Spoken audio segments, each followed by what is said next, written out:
I'm in my end of an era. Ever. And I'm loving that for you.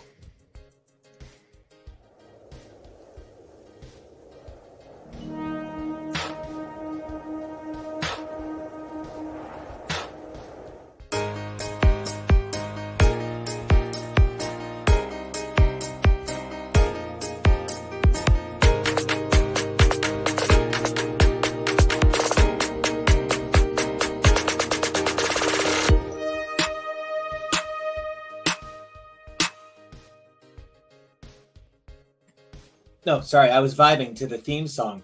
Hey everybody, it's Nico. Welcome back to another all-new X's for Show, the show we take a look at all the best media all week, every week, coming to you live Saturdays and Sundays. You can check me out on Twitter and Instagram at Nico Action, just like it says right down there at Nico Action, NICOACTION. Oh my god, first time in history. Wow. Oh, wow. End of an era. I shaved This mustache has changed you. the It's mustache. Samson. This is No, it's insane. just different powers. You're gonna, yeah, Your agility's through the roof now. exactly. Look, see? That was great. All right, but who are you guys? I'm TK, and you can find me on Twitter and Instagram at xnateXgrayX. And that makes me the man who pushes the buttons. You can find me at Kev O'Reilly. That's KEVOREALLY. You know push the buttons.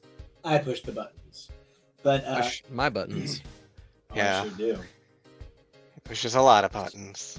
I'm a button We man, love you him know for what I mean? it. You know, so funny enough, though, I do prefer a button fly to a zipper fly for obvious reasons. Why did You we ever, do. as a species? Consistently.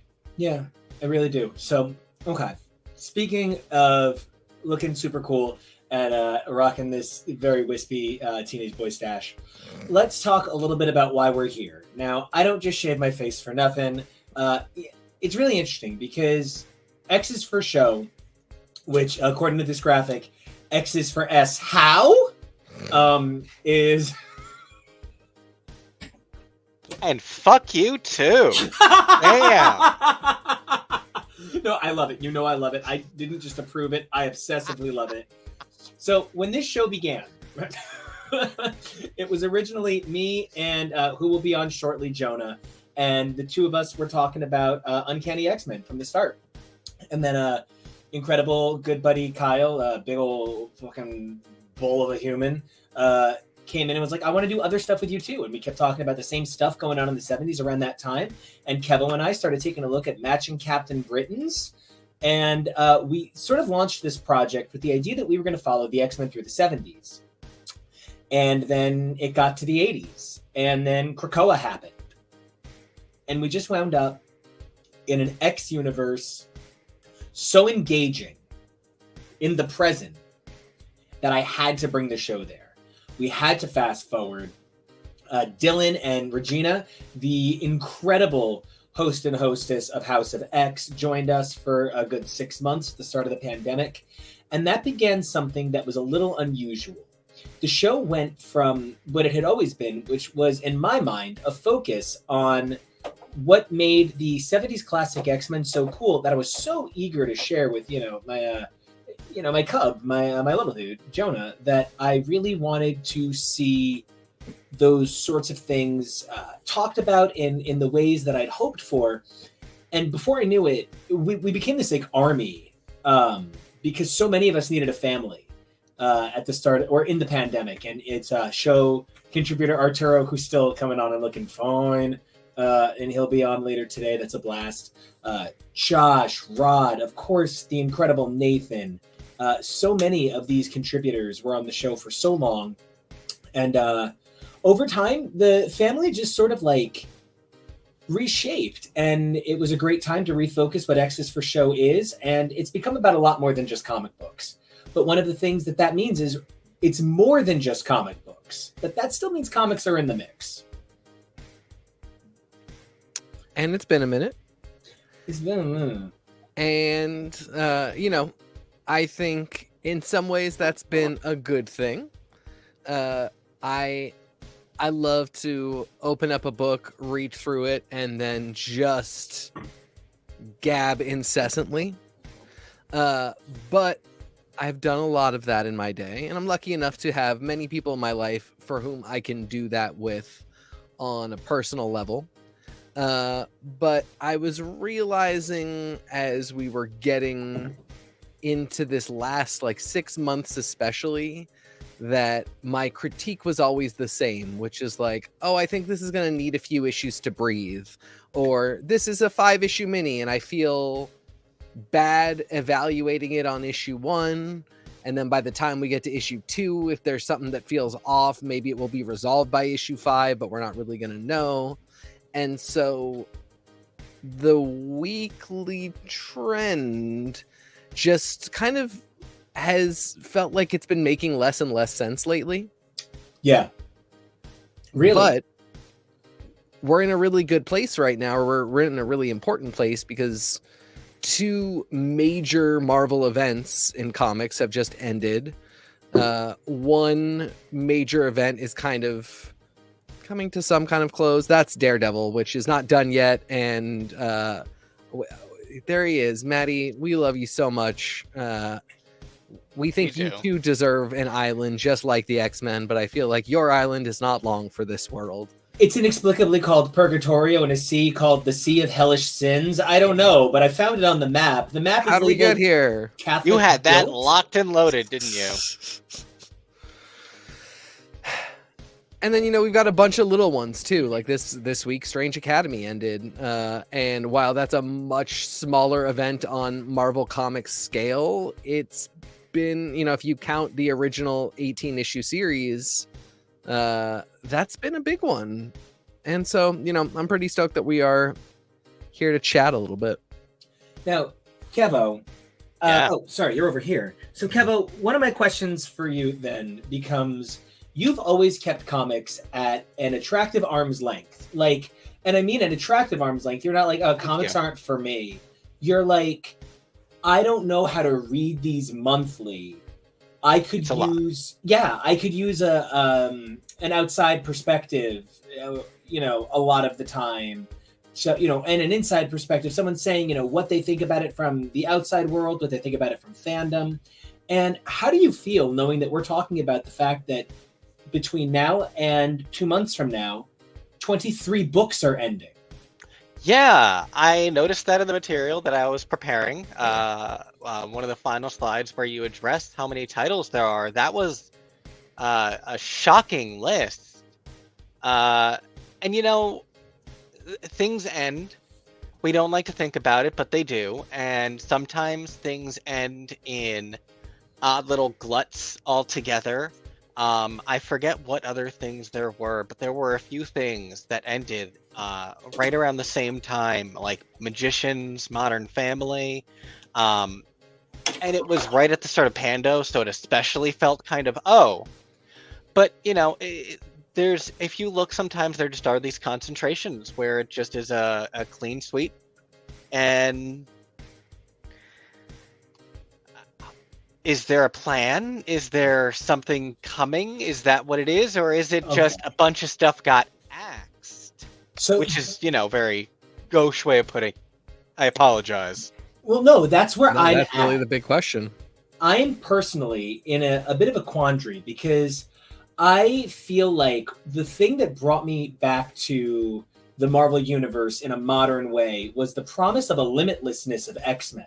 The idea that nothing held X-Men back from being hyper potential, right? Like, I sometimes worry that we over-commodify youth and beauty, and we under-commodify the extreme and unique. And one of the things about the extreme is that the extreme winds up telling us stories that are going to dictate what we think going forward. I think about fashion. I think about big fashion. I think about guys like Christian Siriano and how he's so accessible. But if you look at his runway shows, they're not fucking accessible. He does over the top and insane and, couturier, because he is someone who understands that you create at the extreme and then it resolves into something understandable. That was for me the Jonathan Hickman era of X-Men, specifically that 12 issues that represent Hoxpox, for me felt limitless in that every move was a big move. Every move was dragging your dick on the ground. And Not that I feel that the things since have been less impressive, but they've been a lot more about holding the line. And I find that we've now entered a period where instead of saying, guys, do a run that changes everything, some people are told, take your time. You can do an era. You can do like the Kieran Gillen era, the Ben Percy era. You've got time. And then a lot of other people, like Teenie Howard, is told, you had your time. You've got 5 issues. Do it. And like, it's starting to cause a real dissonance for me in the cohesive projection of the lines. And Teenie Howard's a great example because when you look at a book like Excalibur, that really was that limitless potential that you're talking about, and it was very weird, and it was a lot of like, but what if normalized X-Men everyday life just involved a relationship with Otherworld wherein like random teen characters could just cross, like, you know, take the external gate and be in Otherworld and have adventures. Yeah, like, you know, any random character could be part of a big adventure that was kind of mind-blowing, and you know, that characters would encounter concepts and ideas that are usually reserved for like this very specific arc that happens and then is done. It just felt very, very limitless is a great word for it. And by contrast, while I think somebody like Ben Percy has a lot of really cool ideas, they are really, really insular and to themselves. And, you know, I think exploring something like the nature of Beast's darkness is really important. It's gone on a very long time. And it is not showing up in the pages of Immortal or Legion of X. You know, the characters involved are the characters involved and nobody else. And it's just feeling less and less like go anywhere and go everywhere, and more like you're either a Ben Percy or a Jerry Duggan, where it's like, you know, go where you want, we're not worried about you, or you are somebody who's been given a 5-issue mini, and I hope you can tell me pretty succinctly in issue 1 where we will be ending in issue 5, because we will not be taking any big swings today. Speaking of big swings, and today, Kevo, this is a really great opportunity to show off all of that beautiful artwork you put together for our show week after week. Sure. Those who don't know, Kevo is our amazing producer. He might have less to say about comics, but he's been making this show look fucking fly since day one, and I could not thank him enough.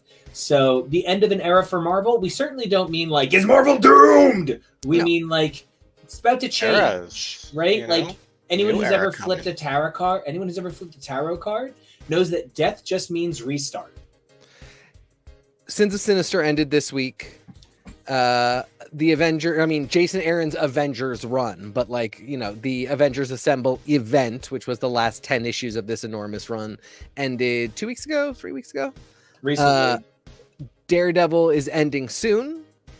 And you know, we're coming into Fall of X, which I think we all sort of feel like is probably not going to be, they all go back to Westchester, but might be a really big status quo shift on the island. You know, we don't quite know yet, but this feels like the end of the, you know, for Avengers, it was really the post Endgame story. What are the Avengers in comics after the most recognizable incarnation of the Avengers has become the film Avengers? Well, so let's start getting those slides up then, so we can keep going with what you're saying. Kevin, would you mind bringing up the Avengers slide? Yeah. Avengers. That's this one? Yeah, it is. Just we have the images ready. Yeah, no. So, you know, Aaron's run was one that I did not read for a long time going into it. And it was really Nico, of course, who convinced me, which was so much of my non-X-Men reading comic experience over the last couple of years. But what strikes you about this run as soon as you start reading it is it really feels like it is there to welcome in MCU Avengers fans and to sort of let them know how comics can be more expansive and out there and can use their much longer, broader continuity and the fact that they don't have VFX budgets to tell stories that, you know, the comics can't. But so much of this, you know, the whole thing, the whole run ends up being about like what it means to be an Iron Man and what it means to be a Tony Stark and what it means to be like a pillar of the Avengers. And that was such an important thing coming out of the MCU. He has told this whole story. It started in 2018, 2019. And it, you know, it wrapped up completely. It had a final ending, and now we're restarting, and it's Jed McKay's turn. It's a totally, you know, we're not picking up with the same team. We're not picking up with, I think, any plot lines to start. But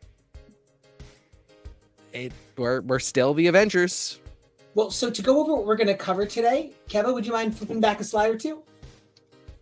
We're going to take a look at how the X-Men are entering a new era with a complete reset. And then we're going to be taking a look at the Avengers and their reset as well. As TK mentioned, this is a dynamic time for the Avengers to reset and a really significant point. We're also going to be taking a look, Kevo, if you would flip to the next, at the major reset point for Daredevil and Punisher and all of the ways in which these two titles have intermingled for so long and yet still have a giant hole ahead of them with how either of them are going to move forward. Really exciting time to talk about for them. Coming up after that, we have another slide, which is going to talk a little bit about the, I guess, event that we maybe didn't realize was actually this serious. Captain America Cold War, which is going to kill off 2 Captain America books, and a friend who we assume kind of has to be Bucky because everyone else is in the solicits. And then lastly, we're going to be taking a look at just the general turnover at Marvel. While there's definitely first issues out there like Blade, a crazy number of titles are ending, as well as a number of titles getting a weird number of reprints and familiar ground being retread. So I do believe, just one moment, guys, I'm so sorry.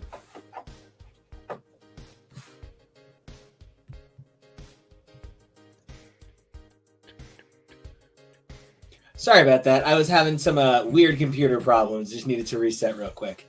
So, all right. And now I know we're going to be bringing in some voices, but before we can get there, Kevo, was there anything else you had wanted to say just from the outside looking in on these comics? I'm excited to hear all the lowdown with all of this, with everything that's going on with Daredevil in the MCU, and Punisher, and Echo, all of this. So much is going on in the MCU right now that I'm really excited to see what they're going to want to be doing with these characters for sure. And just everything in general. This one has me nervous. Well, go ahead. No, I was going to say, well, we can't wait to hear more from you a little bit later on, and we'll have you back in whenever you're ready. Sounds good. All right. TK, it has been a weird ride getting here. And one of the things that I think has me the most frustrated is how quickly we find ourselves in an age where it's all the same creators on all the same titles over and over again. I see that it's, even though we love some of these creators like Ben Percy on, Ghost Rider, him on Ghost Rider and X-Men. All right. Kieran Gillen on Eternals and X-Men. All right. Jerry Duggan on Iron Man and X-Men. All right. We enter this point where it's just become so monovoce that we really, I don't know, I wind up searching for something new. Yeah. And when you say searching for something new, unfortunately, it kind of is not like I start picking up a different Marvel book because it's all like there's not a lot of new stuff happening. And I love all of these creators, but I just sort of, I'm not feeling the same buy-in that I felt at the start of this era, or even, I don't even want to say at the start, because I don't like it when people call it the Hickman era. I'm not feeling the same buy-in that I was even feeling a year ago. Like, I'm not feeling the same buy-in I was feeling from these creators at the start of their series. Yeah, we've been trying to pinpoint the moment where maybe X-Men lost its flow. And I know for a lot of people, it was Inferno. I know you've mentioned that. But I know we've also talked about, like, for me, it was the lead up to Ten of Swords. Something that I think about a lot more than I should is because, there's a point at which you should stop listening to the people that created stuff. And I'm thinking about some of the stuff Chris Claremont has said in the last couple of years. And something he said on that amazing X-Men... whatever the Krakoa fuck anniversary it was, where he said that the worst thing that the X-Men have ever done, the worst thing Chris Claremont ever did in his entire career, was create the X crossover.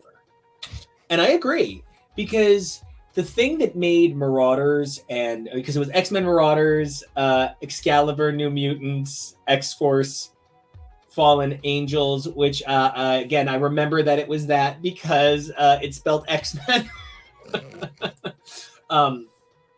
The reason that was so engaging was because they were all doing their own things. They kind of like touched each other, but they didn't like obsess on each other. And the thing that wound up happening is everything wound up building toward arcs and building toward stories. And some stuff like Steve Orlando. I don't know how Steve Orlando's name didn't come up, or Steve Fox. Wow, a lot of gay Steves. So we have all of this stuff going on with even these secondary titles, it would seem, and nothing's really moving forward. The excitement of Marauders early on under Duggan was that it was moving forward. The excitement of early Hickman X-Men was that it was moving forward. But then we get to a lot of these second wave of titles, a lot of these second volumes, and I feel like they're all trying to have Rockstar run moments. And something I said to you in the car this afternoon when we were like talking and I was driving home from work and we were prepping for the episode, I said that for me, the X-Men always needs to be a soundtrack. It always needs to be 18 unique songs that come together to paint a cool picture that sound like they belong together. But right now, for me, the X-Men feels like that's what I call music. It feels like there's a bunch of good songs, like really good songs, all of them, piled together, but I don't feel like any of them are painting a cohesive picture of the X world for me. And, I'm okay with it. I've been okay with it for this couple of years, this run that we've had. I've just kind of been sitting on it, but looking at Fall of X makes me not so certain that we're not about to be doing more of the same. Yeah.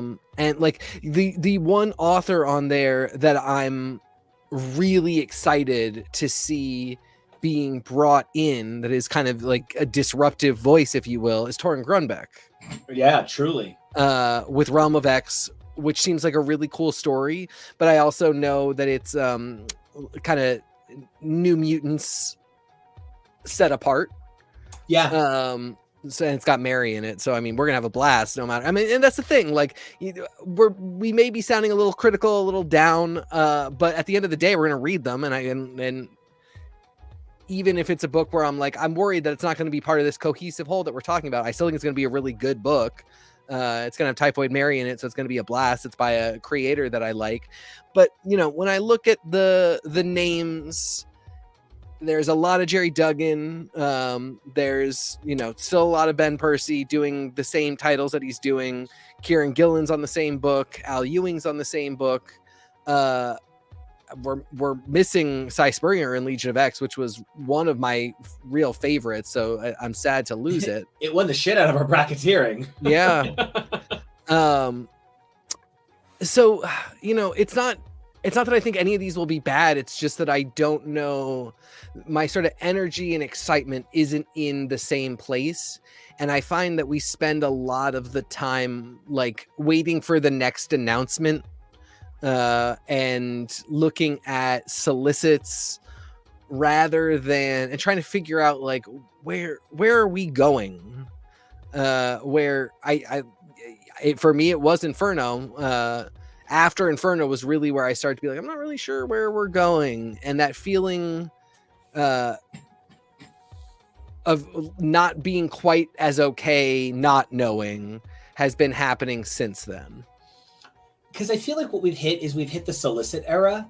Yeah. We've hit this period of time where, because the problem is that the news cycle on a title is over before the title has even come out. What's more important than creating a great book is creating a great buzz. And a great buzz has a lot to do with the hallmarks of storytelling that we're used to, and sort of iconoclastically confronting them. So, I don't know that Beast being a villain is as interesting in application as the solicits and the cool covers make Beast being a villain seem. I don't know that Cassandra Nova joining the X-Men has actually done all that much that having Cassandra Nova on the cover of an X book didn't already accomplish. So I'm sort of stuck with wondering, are we making dramatic changes, dramatic choices, and progressing storytelling exclusively for a sense of shock value? Because once the shock wears off, we're looking for the next shock. I don't mean that like it's all like, shock deaths, but like it is a little bit like, but then once the solicit's over, what's next? And in the individual issues, what are we reading? What are we seeing? How is it all playing out? It also, another big thing is it felt like we went from Judgment Day to we knew Sins of Sinister was coming, and we were all just kind of treading water to get there. Kind of confused about what books were continuing and what books were ending. So like, am I investing in this one or not? How did all the big concepts that got started in Hoxpox come into play, and should we expect that we are buying into those further, or are we pulling back from them? One of the big things is I think all X-Men fans are in a constant state of like fear that we're not sure how long this time on the island is going to last. And we're not really sure. That's been such a big status quo change in and of itself that we don't know what the next thing would be. And I think everybody's sort of in this place of like, I would really like to know, like, are we for sure staying? Like, can I unpack my bags, or do I need to get ready for us to go? Well, speaking of unpacking your bags, getting comfortable, and getting set up, let's bring in somebody who knows all about these titles, has been covering them with us on the show since, like I said, day one. Jonah, it would be great to hear what you think about what's going on with the X titles. Hey, buddy, where are you from? Where can we find you? You can find me at the Remnants of the Quiet Council after it's been basically chopped and deleted, and a couple of them have been eliminated. You can follow me over on Twitter and Instagram at PeakJonah. That's Peak. And what do I think about all of this? Well, it's very similar to certain properties of I need to know what exactly the effect of this is going to be, because ultimately it felt like it led to nothing. I don't know if Sins of Sinister ended in a way that was fully satisfying for me. I really enjoyed this, essentially what is an alternate timeline, the Moira 11 life, and kind of what this went through, and these extra 1,000 years that we got of storytelling that we kind of just skipped for selective purposes. I'm a little unsure over everything because it feels like Sinister still won because it's Mother Righteous. Mother Righteous is a Sinister. So Sinister still won. And a Sinister achieved Dominion. So a Sinister still won. Yeah, so Sinister, two different Sinisters have won, and essentially there's nothing really we could do anything about that. Hey, handsome. I'm Robbie. Hey, Robbie. I mean, that's like something I'm kind of okay with. the Sinisters winning. I think that is an interesting seed planted. Kind of, I feel two ways about it at all times. It's like, on the one hand, in and of itself, it's interesting to me. On the other hand, man, Kieran Gillen, you really don't want to stop with the Sinisters, huh? Like, it's been so much. It's been since San Francisco. And I loved it then. I still do like a lot of it, but I'm like, you write other really good characters. I think you write other really good villains. And I liked majority of this Sins of Sinister run. There were plenty of things I found fascinating. I love seeing old Commander Storm basically as the lead of Storm and the Brotherhood of Mutants. I liked seeing Mother Righteous's perspective all throughout Nightcrawlers, but it does feel like part of the problem is, well, how exactly do you beat Mother Righteous? Because even in an alternate timeline, she still won. And there comes a point of, well, then what's the point of doing any of this if she's unbeatable? I think that's even kind of the question of the nature of advancing storytelling. And I'm going to say something that's a little unfortunate, but I maybe think print corporate comics are broken. And I don't know that there is value in putting them back together. I think there's value in rebuilding. I think there's value in doing something new. But like, I started the joke with, I know I shaved my beard for like the first time in like 15 years, just to do something different. Just because it's my face and I can do something different with it. But corporate comics seem to be incapable of remembering they can be something different. And we've talked a lot about the nature of the boutique run versus what we might call the corporate committee design run. And the boutique run is something beautiful, like Legion of X. And the designed run is something cool, like the Duggan run. And the way they've fused together the homogenization, it's that joke from Studio 60 because, let's mention something that will get nominated for script because Camelot won't. So, it's when you film in Ontario, it looks like Detroit, Ohio. Wait, is Detroit in Ohio? It's Boston, California. Boston, California. Thank you. I knew you'd get it. I knew you'd know the quote. Yeah. It looks like Boston, California. And that's not a place. And I feel like because we've homogenized and we've sort of split it apart, we're winding up in a place where I don't feel committed to either. One of the big things for me too is we never really got that thing that we were always asking for, which is the life and times of all the other people that are on the island. There's like a few really big moments where somebody makes a point of saying like 2/3 of the people here are non-combatants. Like they don't have offensive powers. They are not useful in a fight. And even a book like, District X back in the day that was about Mutant Town. And yeah, it followed Bishop and Sage and was not, or it didn't follow Sage, it was just Bishop. It followed Bishop and it was, still an action book, but you got glimpses into lives by drilling in. And it has felt like there's been a real investment in tying the X-Men to other stuff that's happening in Marvel Comics in a way that is always pushing them facing out towards the audience, out towards the rest of Marvel, which is cool. There's a lot of interesting stuff happening there, but it just means they're always looking away from the island paradise that we were all brought to and told that was a pretty cool thing, which I agree that it is. So, Jonah, that actually leads me to a question that only you can answer. It's a uniquely Jonah experience, but you had the balls to go back and read an extraordinary amount of Power Pack lately. Yes. And so as we're talking about it, you're like, you're showing me like some of the covers. And like, we actually covered a bunch of this on the show in the last couple of months, talking about Power Pack. And I was like, oh, by the way, just so you know, a bunch of that Mark Summerak stuff kind of can't be canon exactly, because here Julie Powers in footy pajamas, and over there she is a sexually active 25-year-old. So how does that, these resets, these restarts, trying to go back, you're reading Power Pack in pieces and like in segments and like making a puzzle out of it. How does that impact your reading, knowing that like that could happen to Krakoa at this point?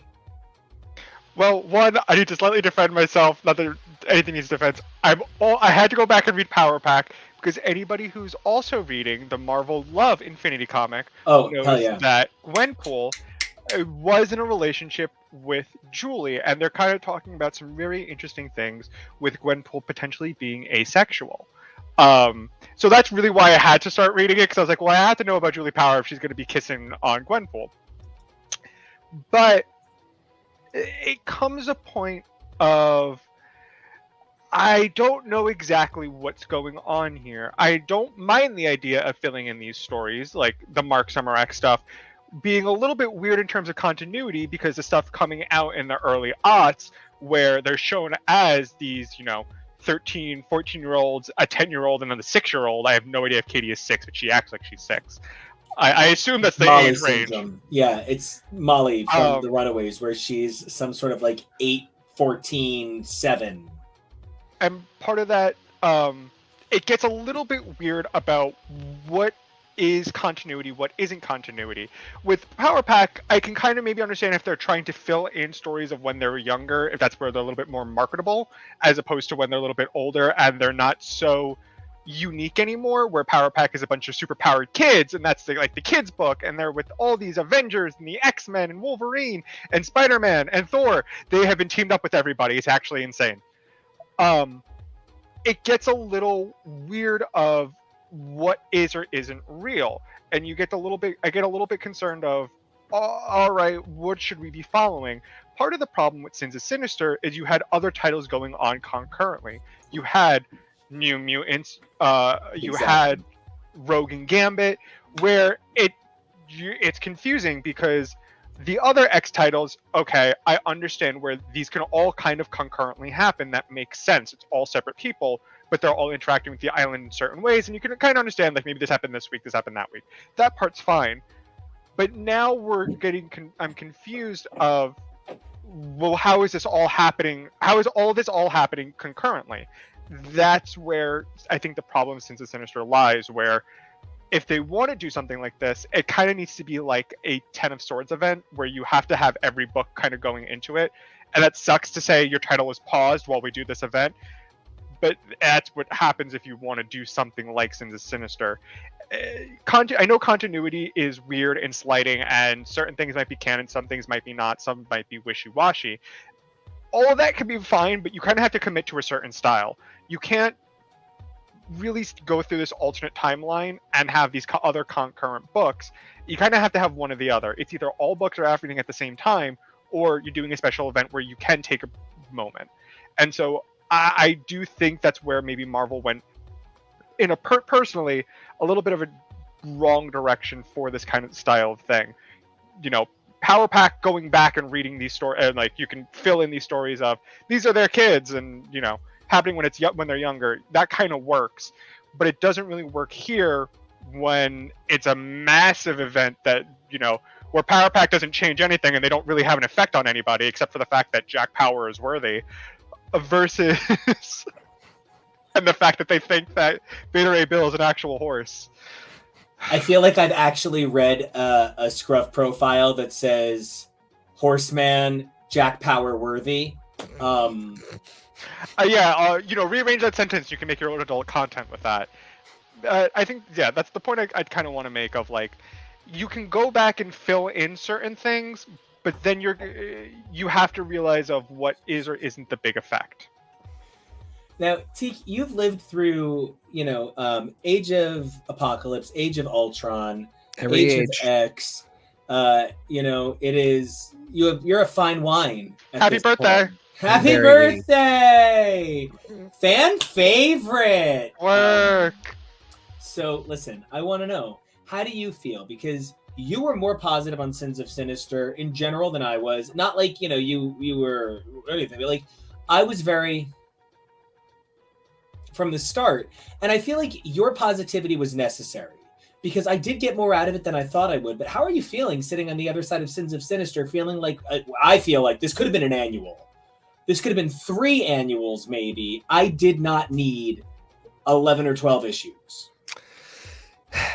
At the end of the day, that is the thing. I did not need 11 issues. A 4-issue mini, maybe. An extra large Outferno.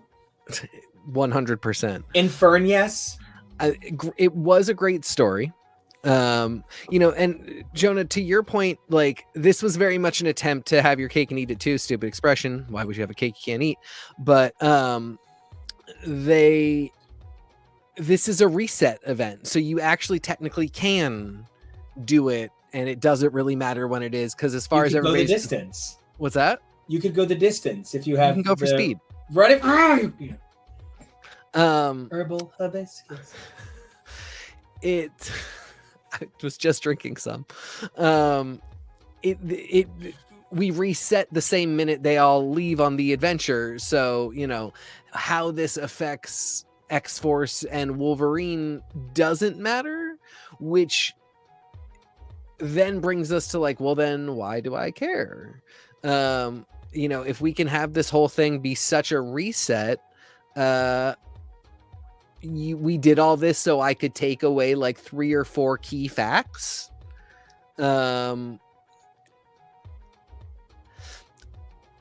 Really cool story, gorgeous art, really interesting things happened. But events like this where thank you everybody, it's a classic. You should go listen to it. We love cake songs and a long jacket. So proud of you right now. So proud. Yeah, I mean, it's just for all the positivity that I have about it, I do feel bothered by and then everybody woke up events.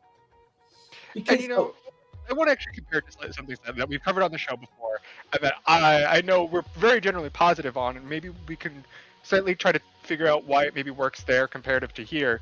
But you look at something like the Heroes Reborn event that ultimately didn't mean anything because it was while being an alternate universe, and the main major takeaway of that was Mephisto was plotting something with other Mephistos, thinking, hey, you know, look at this world without Avengers, but what if all of us Mephistos work together? And that was literally the entirety of that, the point of that entire event.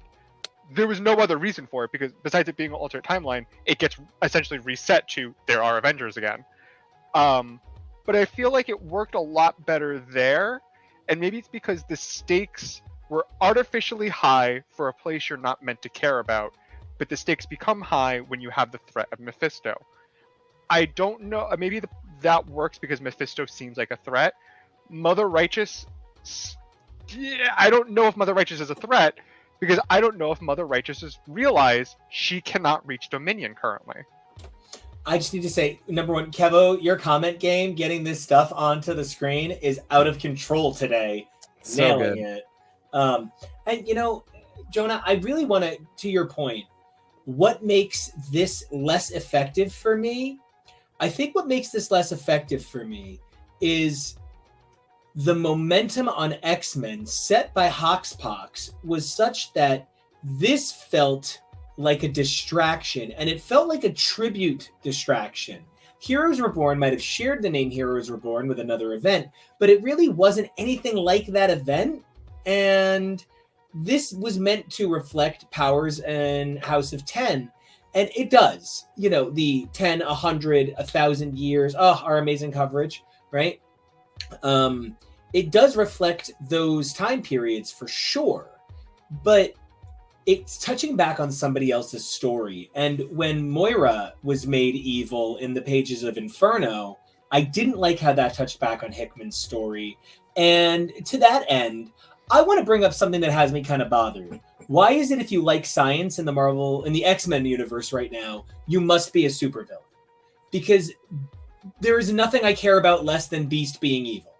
There is truly no story in the X books right now less interesting, and it has nothing to do with what Ben Percy is doing, and everything to do with the fact that no other book is even acknowledging it.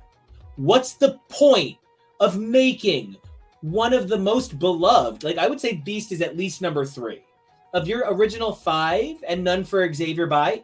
Of your original 5, Beast's probably at least number 3, if not number 2, because a lot of people do have some feelings about Jean and Scott where they might cancel it. Right? So why is nobody going like, oh shit? And I'm Beast pretty sure is like Angel a is god. number 5 on everyone's list. Yes. Yeah, because like he right now really is kind of like Hank McMangala, and I don't think it's really working that nobody else is acknowledging the atrocities being committed by this formerly beloved teddy bear man. Yeah, I care so much more. 12 issues of let's finally have it out with Beast. Kevo says I do love Nick Holt Hank. I feel a certain way about that character. As a guy who picks things up with his feet, I really relate.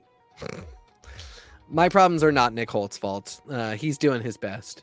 I so much more care about a 12 issues of dealing with if this is Beast finally going over the edge than I do about if Sinister gonna Sinister one more time. Because spoiler alert, of course he is.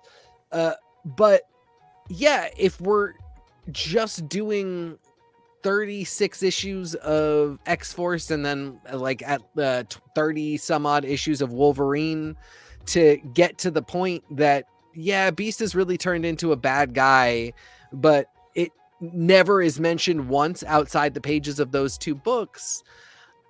Jean doesn't have anything to say about that in the pages of X-Men. You know, Trish Tilby's not talking about that somewhere on the mainland. Come on, like this is hugely important where Sinister doing one more zany thing, just as cool and as fun as the story might be, it is not very important because that's the only thing that he ever does.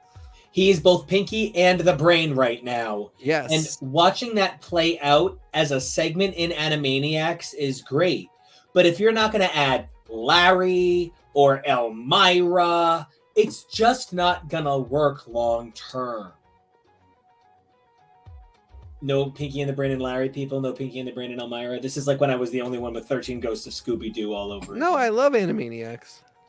So, Billie Holiday, I love him. So okay. Beast sucks. Kevin, would you mind bringing up that X-Men slide for us? So, one of the things that has me so excited about this X-Men slide is that we can see so much of the X-Men universe is going to be reborn. And I love that. But at the same time, this officially feels like a line push, not a cool new idea. I don't feel like this is because it was time for a crossover and the stories are there. I feel like, guys, we got to bring up the bottom line. It's time for a crossover. Everybody, let's get on that boat. Let's start doing it. Everybody, you're going to relaunch all of your titles. New number 1s for everybody. Let's go, let's go, let's go. I don't feel like this was born of a creative expression. I feel like this was born out of a financial directive. And I'm burnt out on number 1s. I'm burnt out on jumping on points because I feel like books either run forever with a million jumping on points, so it feels like nothing ever gets finished out, or everything gets a new number 1 every 5 issues. How are you guys feeling about the fact that everything is relaunching?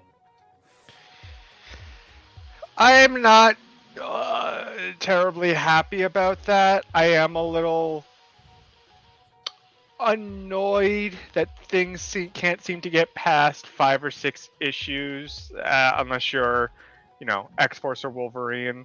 It feels like we're constantly like, all right, everybody, hit the brakes. All right, you want to do something long, overarching? No, we can't do that. We don't have time anymore. You only get 6 issues. That thing that you maybe wanted to do, or you could possibly do over 12. Nope, we can't do that anymore. We got to reset. Doesn't matter where your story was going. We're just resetting. All singles, no albums. All gas, no brakes. and it does feel almost stifling in a way that you have to do these shorter form stories because they're not really giving them out for at least what it seems like the X characters. And that kind of feels a little bit like a shame. And I understand part of that is there's 1.5 billion different kind of mutants, and everybody wants to see their favorite Z-lister at least once in the title. And there's nothing specifically wrong with that, but I do feel like, are the X-Men getting too big for their britches, where they have to have so many titles and they have to have so many resets because there's just too many and there's just too many stories to tell? Yeah, these eras within eras, the realm of X, the destiny of X, now the fall of X, I am tired of doing it this way. Labor Day of X. Imagine how Labor tired Day we of X. are. Come Imagine on. how tired Imagine we how are. tired we are of it. Yeah, I mean, I just like it's not. I feel rudderless, and I'm just not really. It's so weird. I feel rudderless, and yet like this is saying specifically like we have a direction. I feel like metatextually rudderless because each of these things is like, okay, we are going to the new era. But it's that thing of like it's all solicits. It's all read about it and then guess what's going to happen, and then when it actually happens it's a little bit muted, and you find that the issues that we're talking about where like, oh okay, it's a lot of 5-issue minis that don't seem super relevant, and it's a lot of like treading water in the pages of the main ongoing story, and like when we find out what the next event is after Fall of X, we will know what ultimately the books will get us towards as they kind of lightly paddle towards it.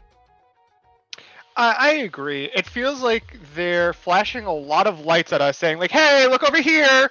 And it's, these 10 different issues following these 10 different stories that don't have a lot of interconnectivity. Like, hey, come read us. Look at us over here. That's me with the imaginary flashlight.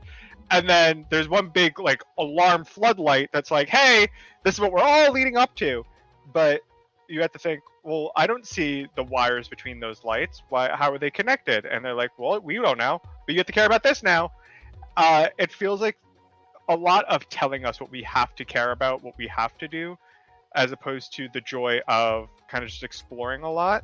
I feel like we're just missing a lot of fun mediums to explore with the idea of this island nation of Krakoa, and we can't get to enjoy the island nation of Krakoa because why would we ever? Because, well, the X-Men is a soap opera. Yeah. Well, the nature of soap operas for me is the accessibility and freedom to bring back characters who look totally different. And that's something the X-Men love to do. They love to bring people back in new iterations. That was something I kind of hoped for from Sins of Sinister. People would come back different. But instead, I got like 9 Marvel Snap variants for Emma Frost and nothing else. Okay, but Emma Frost and Emeka was the greatest thing that we were ever been gifted, and I almost wish we got even more issues of Immoral X-Men, just so I can see how all the Quiet Council kind of just turned on and became solo.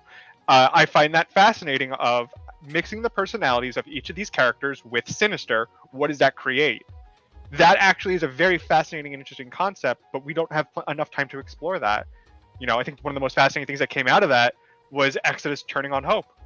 We don't get to really like enjoy that and get to I don't know what I'm going with this. I don't know the metaphor I'm going with this, but I don't think we got to enjoy it in its fullity.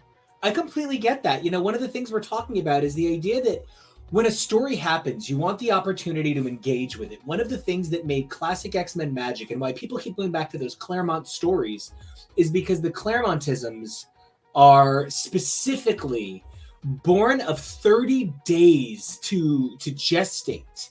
But because the turnover speed has increased exponentially, we're at a point where in storytelling technique, your best bet is to keep it moving so fast that there isn't time for those intimate moments. So then you kind of have to pack them in vaguely unnatural ways. I'm glad for things like getting Rasputin 4 from all of this, but it sort of feels to me like the price of getting cool characters like Rasputin 4 in fascinating new ways is characters like Colossus had to become more boring than ever. And I just don't know that that was the trade-off I wanted to make. It's what I'm willing to make, please don't get me wrong. But as far as the right trade, time will tell. And, speaking of time will tell, I would love to bring in a voice that's been rocking it with us for quite some time and get this party really cooking. Let's go and bring in a fourth voice and bring in the amazing roast a cooking Arturo, who has adopted a number 4. I do love it. Yeah, I had to claim it. Let's get this roaster cooking. All right. Hi, all. Where can everybody find you? You already know I'm Mr. Toybox on Twitter and Instagram. Not a lot of Instagram these days, but hoping to get back. But I'm usually spewing out whatever thought crosses my mind on Twitter. So, well, we are thrilled to have you. Now, we've all kind of said that we thought Sins of Sinister turned out to be kind of a lot of ballyhoo about absolutely nothing. Where are you at with Sins of Sinister, all 11 in? listen, I would do a whole other 11 issues if that's what it took to get Rasputin the Fourth into the 616. That's my prize from the whole event. I enjoyed it for what it is.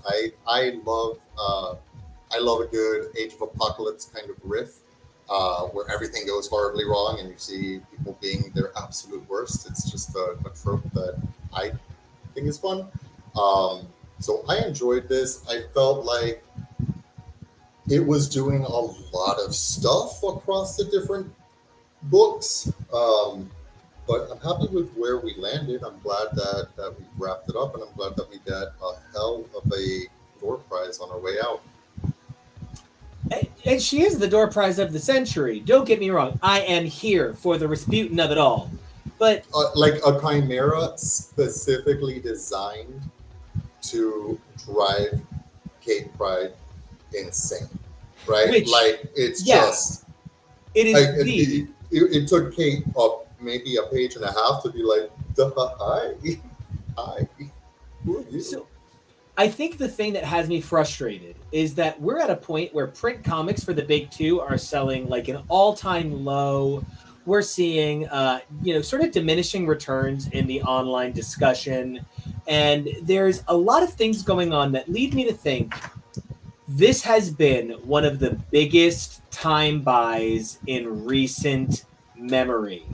This really felt like they said, Fall of X has to be the fall event. Do we have a year of publishing between now and then? No? All right. We can make one. Exactly. I don't know that in a world where I'm getting Daredevil and Punisher, two books that are legitimately burning the house down every single month, I have the patience for this following Judgment Day, following 10 Lives and Deaths of Wolverine, following Inferno, following so many things where nothing has happened in so long. I agree with that, save Inferno, right? I think Inferno did a lot of character assassination. A bit of character assassination, but it definitely moved the narrative forward. In a way that neither the other events that you said did. Like X Lives and Deaths of Wolverine, and I love Van Persie. I'm a Van Persie apologist. He's great, Same. But I could have done without that whole thing that really amounted to nothing. Inferno was also 4 issues long. Like that's one of the Right. things we're talking about is like some of these Right. things will take if they are, and Sins of Sinister I felt would have really been solid as 4 issues. Exactly. Yeah, they could have swapped. Like we could have done a 12-issue Inferno and 5-issue this. And it's so often is like, it's not about that the story is bad or that the writing is bad. It's that the cohesion isn't there. And it's that something is missing from the editorial process. Business decisions feel like they weigh very heavy when we look at these events. and I just that the takeaways are so few, that nobody remembers who they were. I would have loved to have seen, especially the four that go in the pit, remembering who they had been, because it was a dark place for all of them, but also horrifyingly beautiful, like that Charles his cult is the Dreamers, and that they all are just sort of enact this horrific nonviolence, that Exodus weaponizes belief and betrays his Messiah. For Exodus today to know that he is capable of just abandoning hope if he tires of her, for Emma to know that there's a part of her that is that vapid and desiring of conquest, for all of them to have reset, taking this stuff with them could have been a really cool opportunity, because otherwise I don't know how we ever move Charles past what a horrible person he has become. And I'm bummed that we got Mother Righteous taking this all home with her, which is cool. Sinister, but then the coolest thing of the entire event is Sinister's motivations changing so drastically. Such a cool moment, because Gillen has been writing him the same very well, but the same since San Francisco. And so to see him have that humble moment where he's screaming, "I am nothing," I'm like, oh, that's an interesting change. Oh, they just put him in the pit and we're not really. So, I just that our takeaways were so few is a real tough resolution to 12 issues that just kind of stopped everything. But I don't think that we've seen the end of ripples from this, honestly. Oh, definitely not. I wouldn't be surprised if Wolverine Nightcrawler, I forgot what her name was, with the Wagnerine. Possibly she and her child survived this whole thing. There's a panel that kind of indicates that we might get more.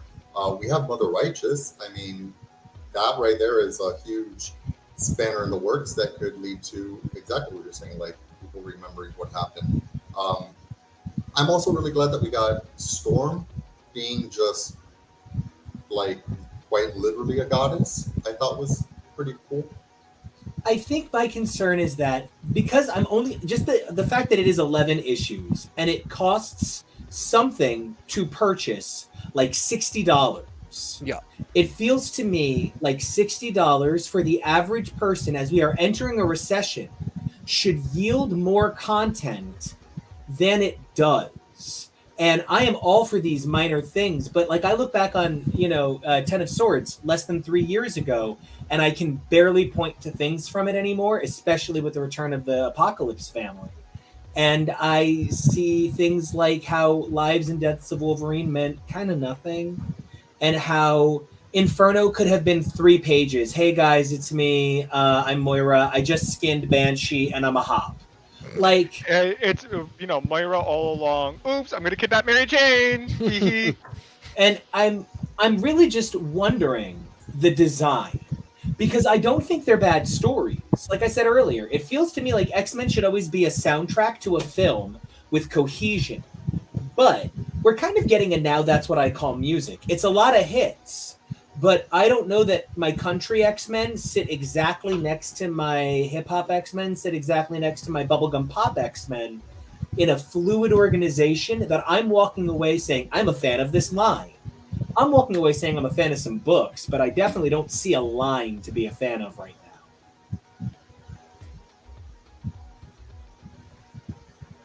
I think that's fair. I mean, I think I'm one of those fans that is still kind of clinging on to the ride that was House and Powers and kind of the ascent of X Twitter, and it's really where I choose to focus my comic, attention. There's only so much you can afford, and there's only so much you can make time for. Literally, I have a pile of stuff that I just haven't read yet because I'm not talking about it here and I just don't have freaking time. So there's only so much. And you guys are really making valid points. I mean, you know, it was only going to be as great as it was for as long as it could be. I still think there's, you know, I'm the glass half full kind of guy, so there's fun stuff. But yeah. There's definitely been like a shift, and there's been a shift in my attention to it, and I know that that's going to be like I've actively started dropping titles just recently, And like, that just wasn't a thing before. Like if it had an X in it, I was buying it, and like at this point, I'm just like, for my mental health, I cannot read this story anymore. I'll catch it when it's on Unlimited, maybe. that's even where I'm at. Like, you're not incorporating digital comics into my reading enough. Like, when Jonah and I are laying in bed together and I look over and he's reading on Unlimited, I'm overjoyed because, like, that's what it's for. It's for, like, snuggled reading in bed together. It's like, but I don't know why it's not for more. Something that I specifically hoped, hey, I'm gonna do it for a second. This year I became an award-winning comic book author, thanks to the incredible people that worked on Young Men in Love, the anthology edited by Matt Miner, Joe Glass, edited by Tyler Tanner Chin, a really spectacular work that I am truly lucky to have been included to be part of. Thank you so much. And here is Kevo's beautiful work to show it off. We won the GLAAD Award, we won the Gaming Award, and again, it is these three brilliant minds who came together and made this possible and asked me to be part of it. But like, I see Unlimited, and my first thought is, why aren't we incorporating more movement? Why aren't we incorporating sound? Why aren't we incorporating things? We see Test Kitchen, which has recipes in it. Great, do more like that. This is such an amazing opportunity to create the engagement for readership. You could ARG this just about. So many people want the experience of being an X-Man. And instead of transforming the idea of the medium with the ideas that are present in the world around us, there's this notion that the idea that if we leave behind paper, if we leave behind stagnation, we can somehow keep telling stories about evolution, but I say we're all is the same and plain. We should be looking at evolving our medium as much as we're evolving our storytelling, and that is my concern right now. You're trying to tell me big science, but you're doing it on a piece of paper when the world of big science is available to you. Do it. Well, don't you know anybody who uses science is evil in the X-Men world? Great, my head's going to explode and it's going to be a fucking mushroom. And sometimes evil and sexy. I mean, I also think with this move away from comicsology, Marvel really has the chance to do exactly what you're talking about. And, I would pay $10 more for a guaranteed 2 more books worth of content from Unlimited, but show me that the business plan is changing and start putting books that are as important to the line as anything in print, but that don't get printed. Like, take a leap, take a big leap, do something scary. Big Dua Lipa. Dua Lipa. Speaking of big scary leaps and the apps of Marvel, there is a big shift coming on the horizon with the Marvel app where you could buy titles is being phased out. It was like a comicsology app, as I understand it, and now it's being merged into Unlimited. Yeah. Which sounds kind of cool, but also a little bit terrifying. I was like, am I going to lose a bunch of shit that I've bought over the years? Hopefully not. Well, but here's my question. How many of the things that you bought over the years aren't Unlimited? Good point.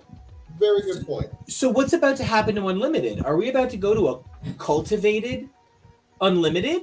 Is this about to be like HBO Max? We're going to just David Zaslav off some of our books? But I mean, at the same time, that also, I'll pay the monthly fee to have all of my books when they come out on Unlimited, rather than waiting 3 months, because so many people literally just wait the 3 months They don't buy any comics. They pay their $10 a month and they just wait. And they read the same stuff that we read, Mad but respect. they don't go on X Twitter, and that's fine. But like, if you tell me for 20 or 25 that I'll get them that same month, sure. And then, I don't know. There's a lot that I'm willing to pay for in terms of like, I think you are right as well that like, it's never been easier to make motion comics. You are 3/4 of the way there by just having digitally drawn the thing.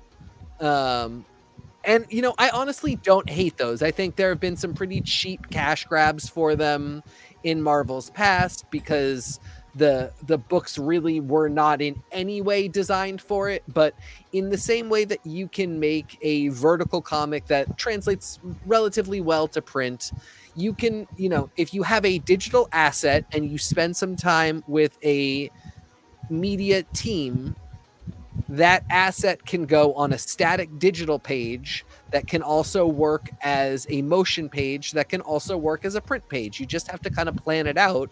And I think it's worth it to do that kind of stuff rather than just kind of lasering in on this dying model of the weekly print run. I mean, all we talk about when we talk about buying books, even though we often buy print books, are the omnis, like the omnis that we want, our omni collection. And I would so much rather the physical book conversation be about those types of bound collections.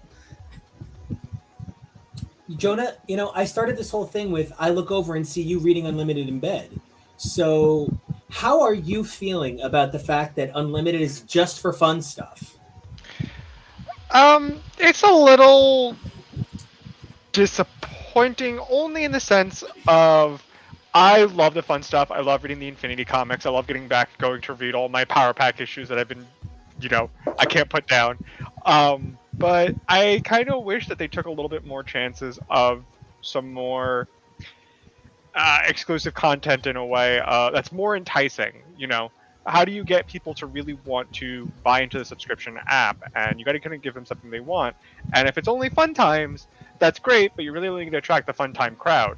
I think if they tried to cast their net just a little bit wider, they'd be able to have a little bit more time of getting subscriptions where it isn't, do you want to read fun time stuff, or are you trying to go back and read stuff that might be out of print and you can't find and you can't afford to buy right now?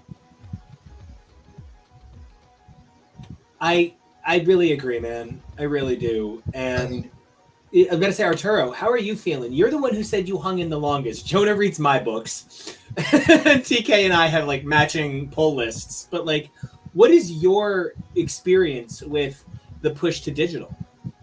I mean, I'm all for it. I love the idea of just digitally getting stuff when it comes out and it making financial sense, because I cannot justify a Marvel Unlimited subscription and then Wednesday I tune in and spend $30 digitally. I love that when I get physical copies they have digital codes when they do have digital codes, because I hate how with Marvel now it's like a 50-50. You're either going to have a code or you're going to have a mission, but I've never even gone on of like sending a receipt or whatever the fuck. Hate that. But I'm into the idea of being able to read everything digitally and then focusing my physical copies on bound copies of shit that I love rather than a box of floppies that I've read. And, I worked at an LCS. I believe in the LCS model. I believe in Harvey Dent. But the thing that winds up happening with these floppies is, like I'm trying to find an attractive way to say it, but we live in a modern age. And if your thought is that your sprawl should be as man spread on the subway as you can get, you've really got to be thinking about it. There's only so much room in this world for these floppies. We are printing in an era where the shipping is backed up. And I'm going to say it again. The LCS model favors no one but the corporations. It certainly doesn't favor the LCS, and it definitely doesn't favor the fans. So we're continuing a model that's hurting the industry by its sheer existence. That leaves me wondering why we're not looking to sort of speak up and push for that change. I would follow. I mean, I don't love the politics of Substack. Like knowing that it's kind of like the people that make money on Substack are against all of my political beliefs and inclusion and diversity and positivity makes it a little hard to support Substack. But like, if we had more options, I feel like the X-Men could be greater than it is right now. And just to, I don't know how much you guys are reading it, but the Avengers, this Avengers run to me feels like a desperate reaction to the loss of George Perez. This, Daredevil Punisher coming to an end as it looks like Born Again is getting ready to start worries me that it's a huge backtrack. It just feels like there's a lot of opportunity to be brave, and Marvel is taking a lot of these opportunities to be safe. I don't know that this medium can exist on safe when this medium needs to be progressive.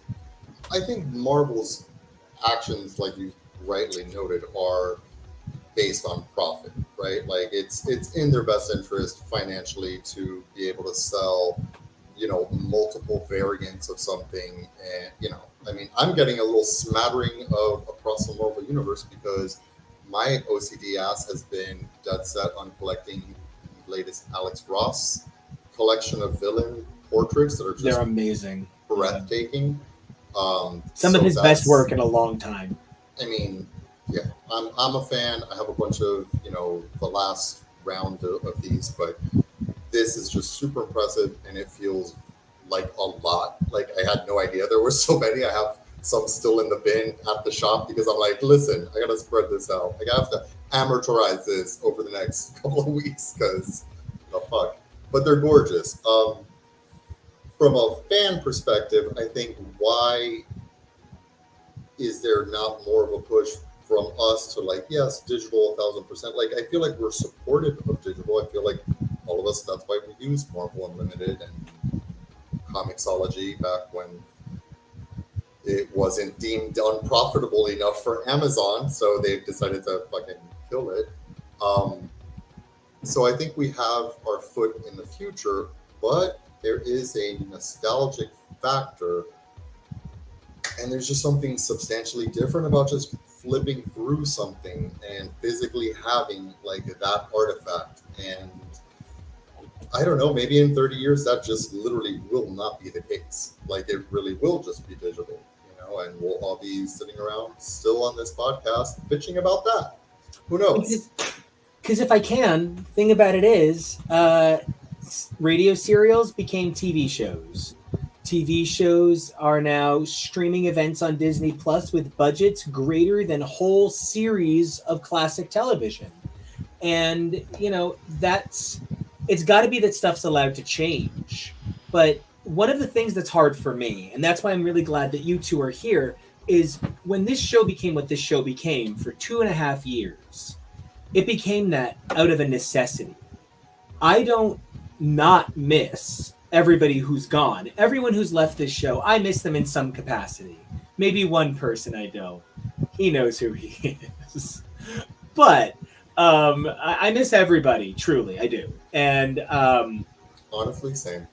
Yeah, but it wouldn't be the same thing ever again. And it can't be the same thing ever again because it was born of an exclusivity of titles where there was only 1 to 2 books a week. It made it so easy for us to all exchange ideas. Everybody was on one at a time, and then it was all these big things. But the X-Men is no longer this family-style table right now.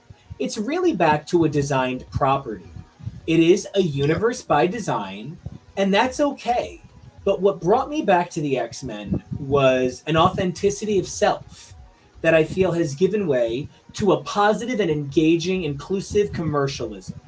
But that commercialism isn't for me right now. So while I'm going to keep buying a handful of these Fall of X titles, I'm unlikely to buy even most of them. I'm excited about Torrin Grunbeck's Realm of X, as Torrin Grunbeck is probably my favorite writer working at Marvel. I am eager to read Uncanny Spider-Man because it's the hottest hero in the world. It's Jonah. And Dark X-Men, anybody? Because I'm here for that. Immortal X-Men, I'm going to ride or die. X-Men Red. there's still a lot of good stuff. Children of the Vault, I'm excited about. You know, I'm a sucker for villains. But if these but I all agree weren't with just you. 4 issues and 5 issue miniseries, if I thought I Right. could get into them. Right. I've come to a point where I've realized that following all my fandoms 100% is absolutely unsustainable. Right. So X-Men is one of those loves in my life that will always be there and that I will come back to and drift away from and come back to, and that's a circle of life or whatever. And similarly, Star Wars and Transformers, and there's stuff that sometimes when I obsess over it and I'm just savoring it, I'm reading it, I'm watching it, I'm listening to audiobooks, like I go all in. And that's just me. That's just like my vibe. I mean, you know, different strokes, different folks. But yeah, I totally agree with you, Nico. It's no longer this like, you can no longer just like wrap your arms around it and be like, what are your, you know, rate your favorite books from 1 to 6. Like, it's no longer like that. Like, look at this list. It's just, I agree. And it's tough because I feel like if I can't do that, I don't quite know how to be in it. I really don't want to read Invincible Iron Man because it is an X book, because it's a Fall of X book. I really don't want to do that. But I'm going to feel weird if there's stuff going on that I'm missing out on. And if there's like details, and especially in like a year after that, if like some really cool storyline happens because some great author picked up on it and Right. I missed the reference, I'm going to be bummed about that. It's so difficult to not seem like a self-hating homosexual and not be interested in an Iceman book, but I'm not. I'm not. I noted none of us like name check that one. That's not great. Yeah, and you know, I think Steve Orlando is a great writer. His Scarlet Witch is fantastic. I'm not interested in this book, and it's unfortunate because I want to support him. You know, Dark X-Men seems really cool. I haven't had the best track record with loving Steve Fox's stuff. I really wish a woman was writing a team book that Maddie was leading the team. That just, we're so overdue for that. And that's the other thing is, amidst all these other issues we're talking about, we're still seeing stuff like this where there's just still not enough women in the mix. Too many older white men are getting multiple books, while like, you know, Denise Camp is not a author whose stuff that I've read, but I'm excited to see his Children of the Vault. But that is one of the minis, and it, you know, Children of the Vault is such a big thing in X canon that to be like, oh, we're finally giving you the thing that you want, but it's going to be this like short mini with an unknown that doesn't really feel like quite the hype that I want for that book and that, you know, what I want for this dude. So I don't know, like when I look at them, I'm looking at the list, I'm looking at the authors, I'm looking at, you know, what's a one shot, what's a mini, and what's an ongoing. And it just kind of, it doesn't add up to a ton of enthusiasm, but at the same time, I really don't know how I will feel not picking up that Iceman book the first week it's out.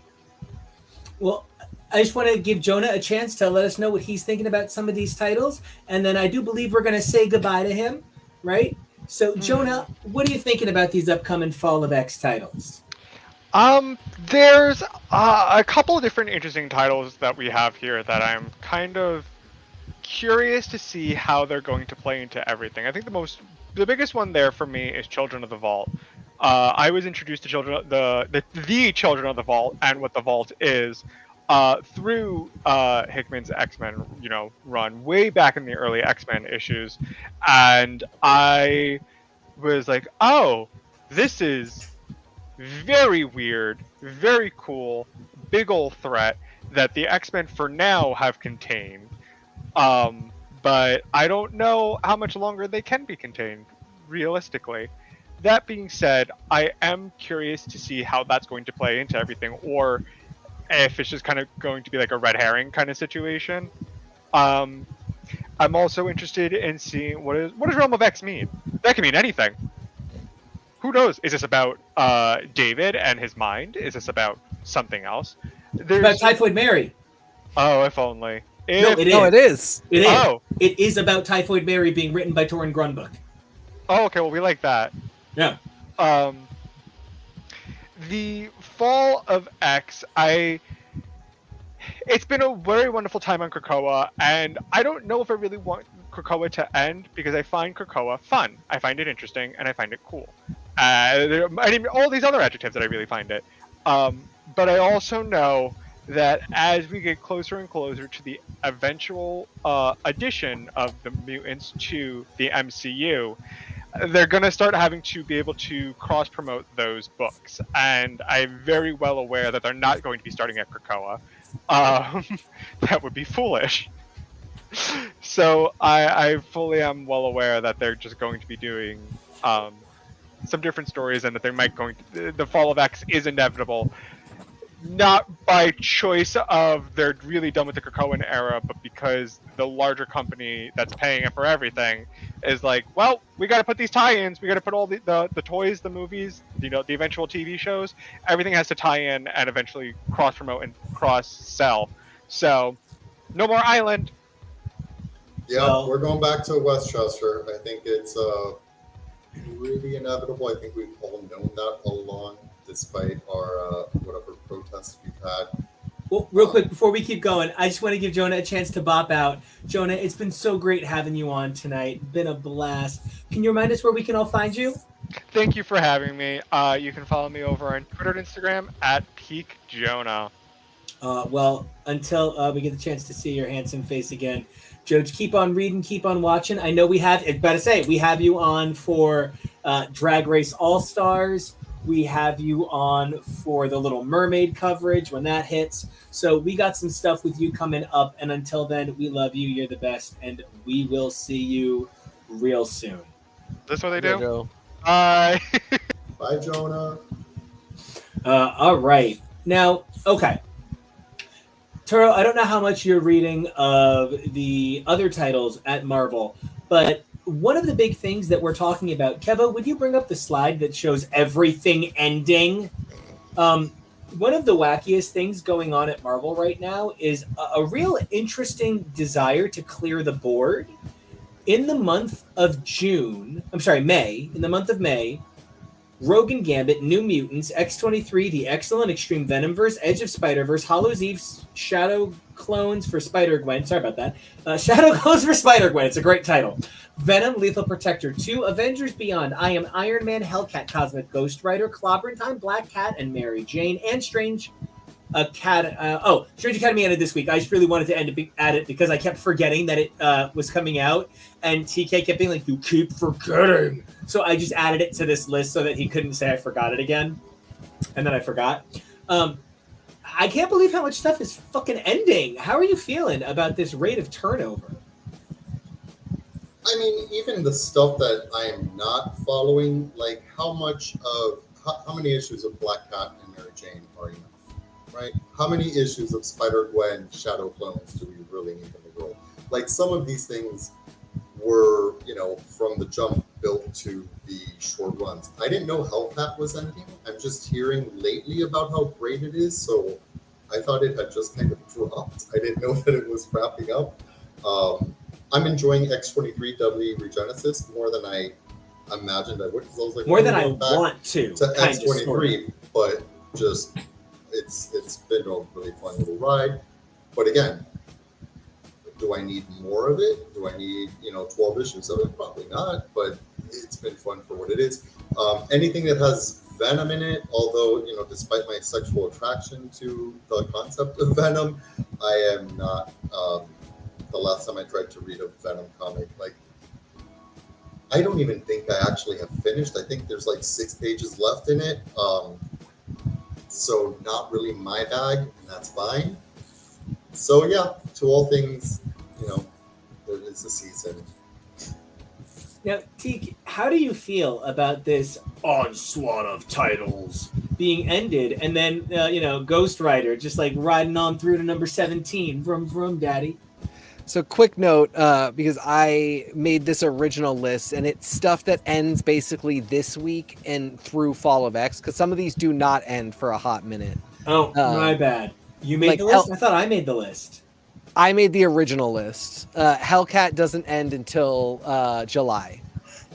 Just as like so they're ending at various times, but we are doing a big wrap up, and we are not doing as big an onslaught of like there's not a book replacing every one of these, which that was kind of the point we were getting at when we were originally talking about this.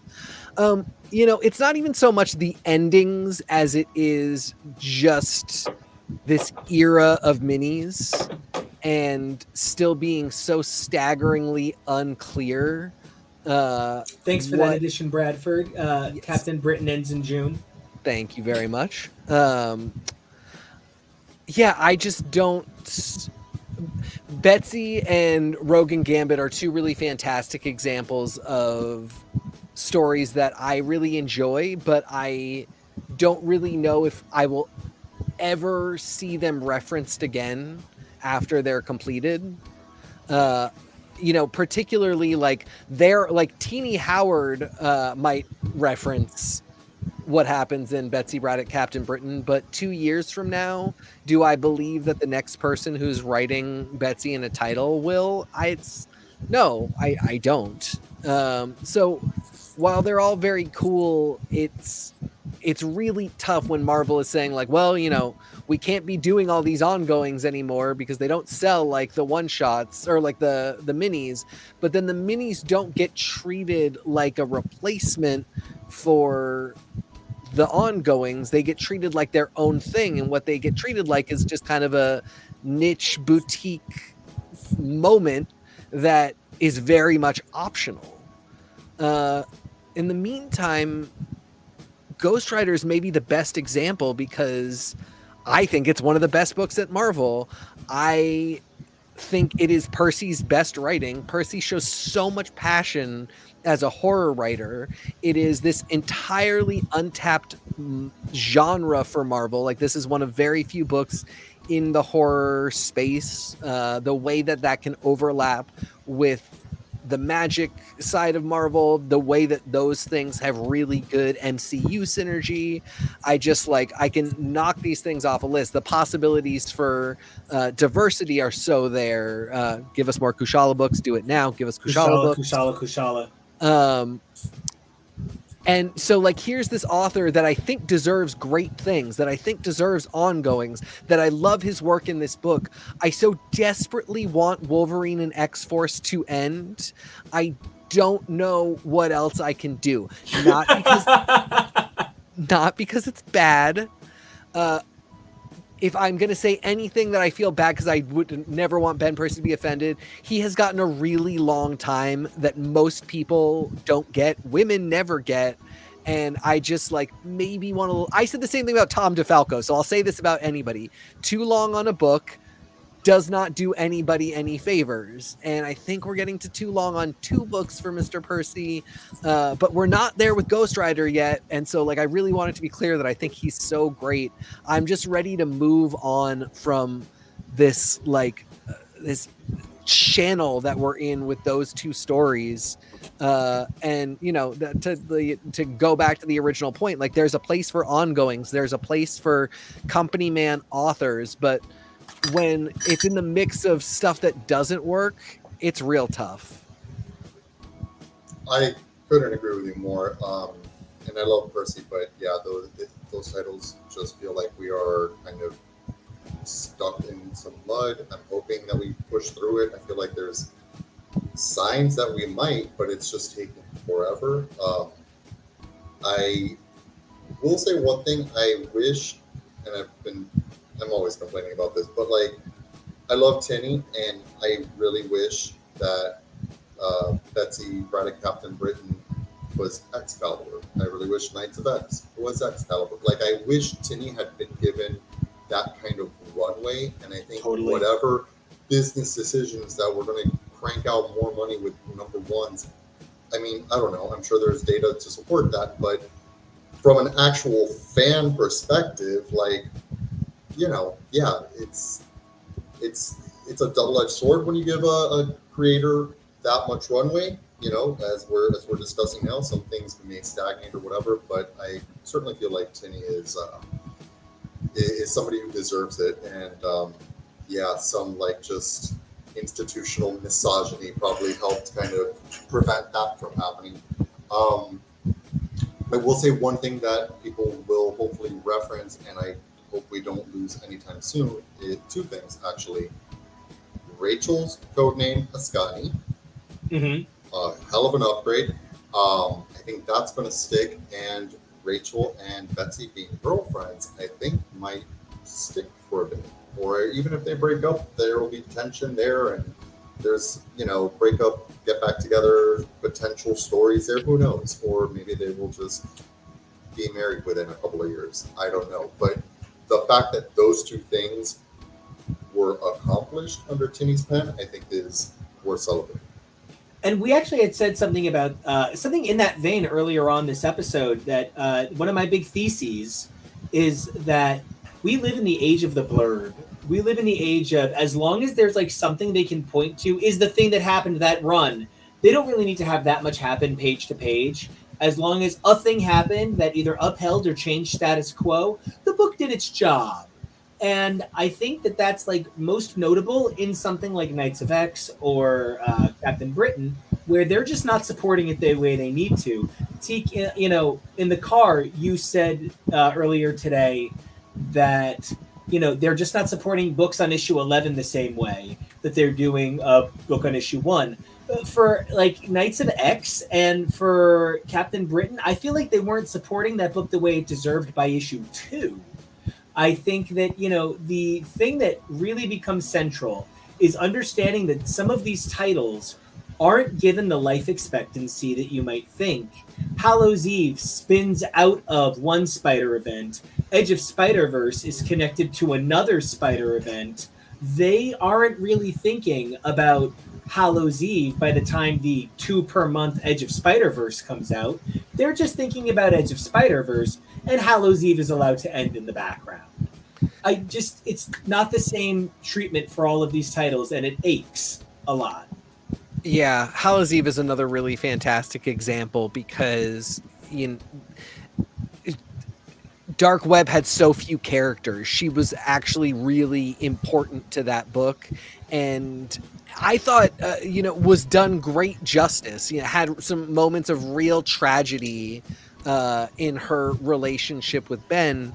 And of course, you know, you and I have a special interest in that character because of our love of all things MC2 and the way that Hallows' Eve, Elizabeth Tyne, Janet Gibney follows into, or Gabney, Mary Hartman falls into the MC2 lore and mythos.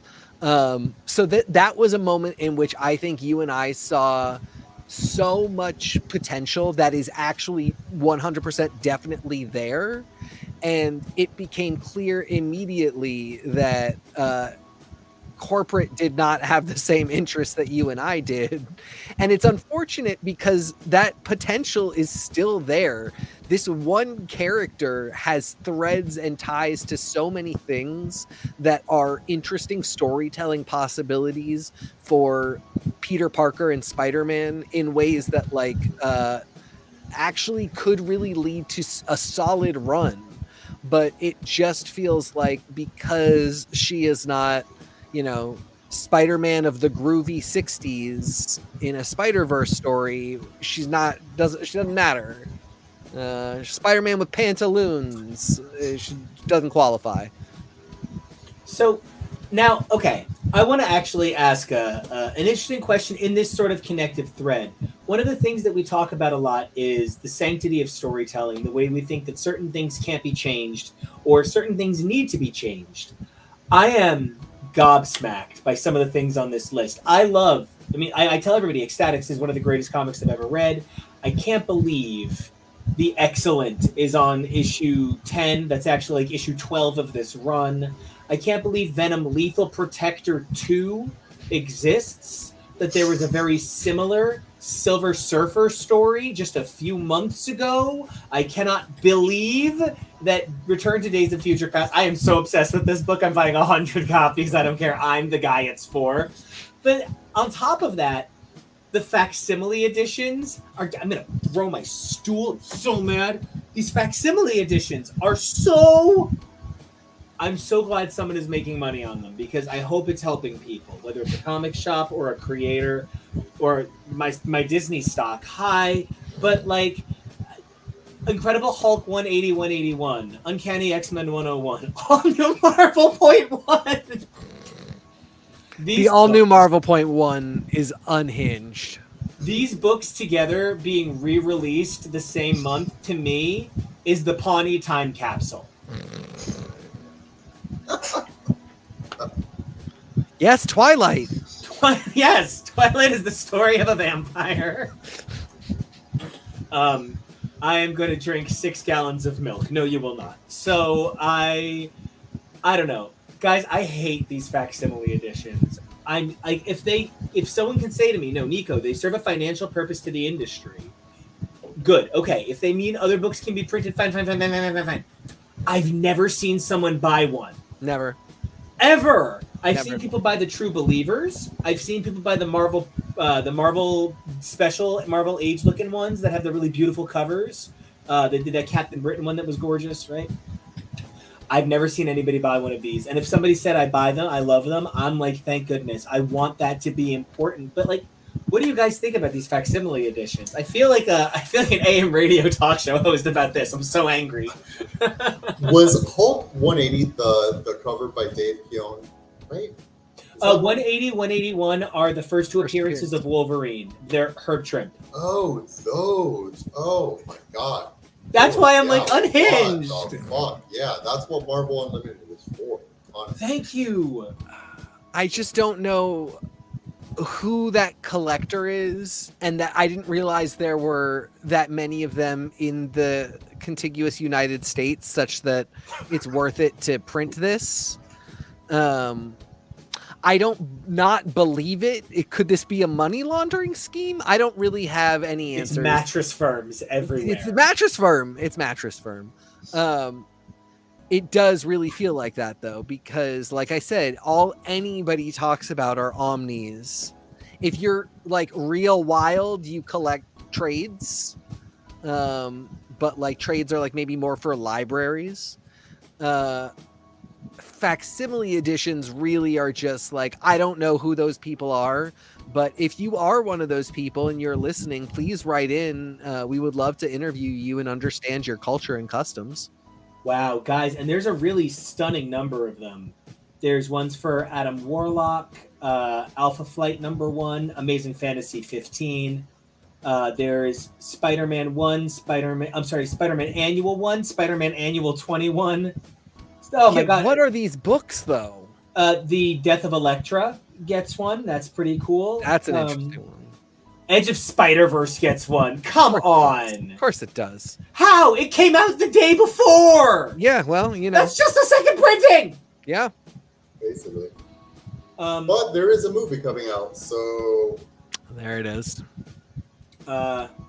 Okay, but I do want to say that some of these are really cool because some of these are kind of bonkers. I love some of the Star Wars ones. That's always really cool, especially because the show is getting more and more into Star Wars. So, more and more into Star Wars. We have like 72 hours of Clone Wars coverage, so like more into Star Wars. But, man. We're making it more part of the content release plan for the future. So, I don't know. I think facsimile editions are facile. I'm kidding. I just don't see the point of them. But if they make someone happy, I'm really happy. If they sustain the comic industry, that's what I want to hear. If, somebody wants to let us know how that works. If, you know what? I'll go ask one of my favorite LCSs. Everybody, real quick, just not to be ridiculous, but plug an LCS you love real quick. I want to plug The Geekery in Matawan, New Jersey. You can check them out at The Geekery on Twitter and I believe all of your fine forms of social media. They are an amazing local shop that has done so much for their community. They host community nights. They have inclusion sections for just about everything you could want special graphic novels for. It is clean. It is safe. It is well organized. Their back issue buy-ups are so great. I have found some like such old trades that they're before standard sizing. So it's a great shop. How about you guys? TK, what's an LCS that you just go absolutely bonkers for? You know mine. I take you there every time you come up. It's Coast You sure City do. Comics in Portland, Maine, right up the street from me. I have been there since their opening day, and it's just the best place. Hello to Tristan, the owner, who's an awesome dude. They have a fantastic selection of comics, toys, collectibles, everything. They made me an amazing deal on a book I thought I would never be able to buy for myself. So if you go in and you see something that looks out of your price range and you say, man, I wish I could buy that, Tristan looks over at you and goes, well, how much are you willing to spend? Yeah. Oh, I love a shop like that. That's awesome. Yeah, they're great. Always ready to make a deal. I'm gonna plug two. I hope you don't mind. One is Corca Comics. They are my week in, week out shop. That's truly my LCS. And they're wonderful. They've got great stuff, great staff. Love them to bits. And then I have to give a shout out to Tate's Comics, which is like up in basically Fort Lauderdale. And I make a pilgrimage up there. It's about an hour drive from my place. About once a year, usually with and your buddy too, Juancho, Lasting for Goa. Whenever he's in town, we make it a point to go out there because it is not just an LCS, it's like an event. It is just a magnificent space that just has every geeky fandom thing you could imagine times 1,000. It is a blast. So I actually have a gentleman that I am friends with who is a tough creature to impress, and I had the opportunity to walk into Midtown Comics with him. And while we were there, I reached over and picked my book up right off the shelf and was like, "Hey, this is my name right here in the middle of Midtown Comics. Hey." And that's kind of like the magic of a shop that has everything. That like I'm able to be like, look at the faggot books, and like the faggot books are right there. So. No, and Midtown, like, there's not enough good stuff can be said about Midtown Comics. When I lived in the city, that was my LCS, and what a fucking treat to be able to go there, a couple times a month, and it's just like that was the local shop where so many people. That's like something to do while you're on vacation visiting New York. So it is a hell of a space. But the number of stairs is deeply, deeply ableist. Let's just be clear. The number of stairs is egregious and hateful. It is. If you have any sort of arthritis, just don't. Yeah. So, Arturo, I want to know, what is your big takeaway from what's going on at Marvel? Is this the end of an era for you at Marvel? And even if it's the end of an era, that doesn't mean it's all bad news. What do you feel about the end of this era, if it is one? And if not, tell me about why. Yeah, I mean, I think what's being published and what's happening may kind of reflect kind of my own journey lately with Marvel. Again, like I will always come back. I will always keep, a toe in the water or a foot, especially when it comes to X-Men. But yeah, maybe it is time, to put the chairs up and turn off the lights and change some shit up. Specifically with the X-Men, it's still a bittersweet thing. And the way that is kind of like reverberating for me personally, like lately I've been on a huge Star Wars trip. So like all my Marvel Unlimited time, like if I'm in that app, it's because I'm reading old Star Wars stuff that is now just there. Not even old. There's great new stuff that I just wanted to pick up, but just couldn't, justify fitting it into the bin. And now I'm, spelunking down all of those caverns and reading a bunch of really cool shit. So, your Marvel and fandoms in general is really what you make of it. Nothing is forever. You gotta kind of just go with your gut and enjoy what you enjoy, and know when to stop. Know when you've stopped enjoying it enough that you need to pull back, and then you'll always enjoy it, and you'll always come back in some degree. Because there's nothing that says that you're. I want to take it a step back. You don't owe anyone anything but respect, and you only owe that until they disrespect you. And I think if you feel that the storytelling is no longer for you, it's okay to walk away and come back. If you feel disrespected, it is important to kind of communicate that into the universe. And over the years, one of the reasons I've walked away from the X-Men is I've felt disrespected. I've felt underrepresented as a queer person. I have felt underrepresented as an ally. Like, that's one thing that's like, don't get me wrong, I want more gays because I'm a gay, and I want more, Latin men because I'm a Latin man, and I want more characters that are Greek the way Elektra's Greek, right? Because I'm a Greek dude. But, like, I don't just want, for me, I want more trans characters for the beautiful trans community who needs more representation. I want more ace characters, more lesbian characters. I want more characters who practice faiths I know nothing about and need to learn everything about. And when I hear about an amazing character that practices that faith, I'm going to go out and I'm going to read my ass off about it, because it's not a writer's job to inform me everything about that faith. It is my job to do some research. And, like, I feel as though we've found ourselves in a place where the books just aren't reflecting that forward momentum. It's not that they're disrespectful. We have a lot of that right now. We do have a lot of those things I'm looking for. But it's actually okay to be like, I got the diversity I'm looking for. I still need way more. And I'm still calling for it. But I'm not leaving because I'm disrespected. I'm leaving because these aren't stories for me.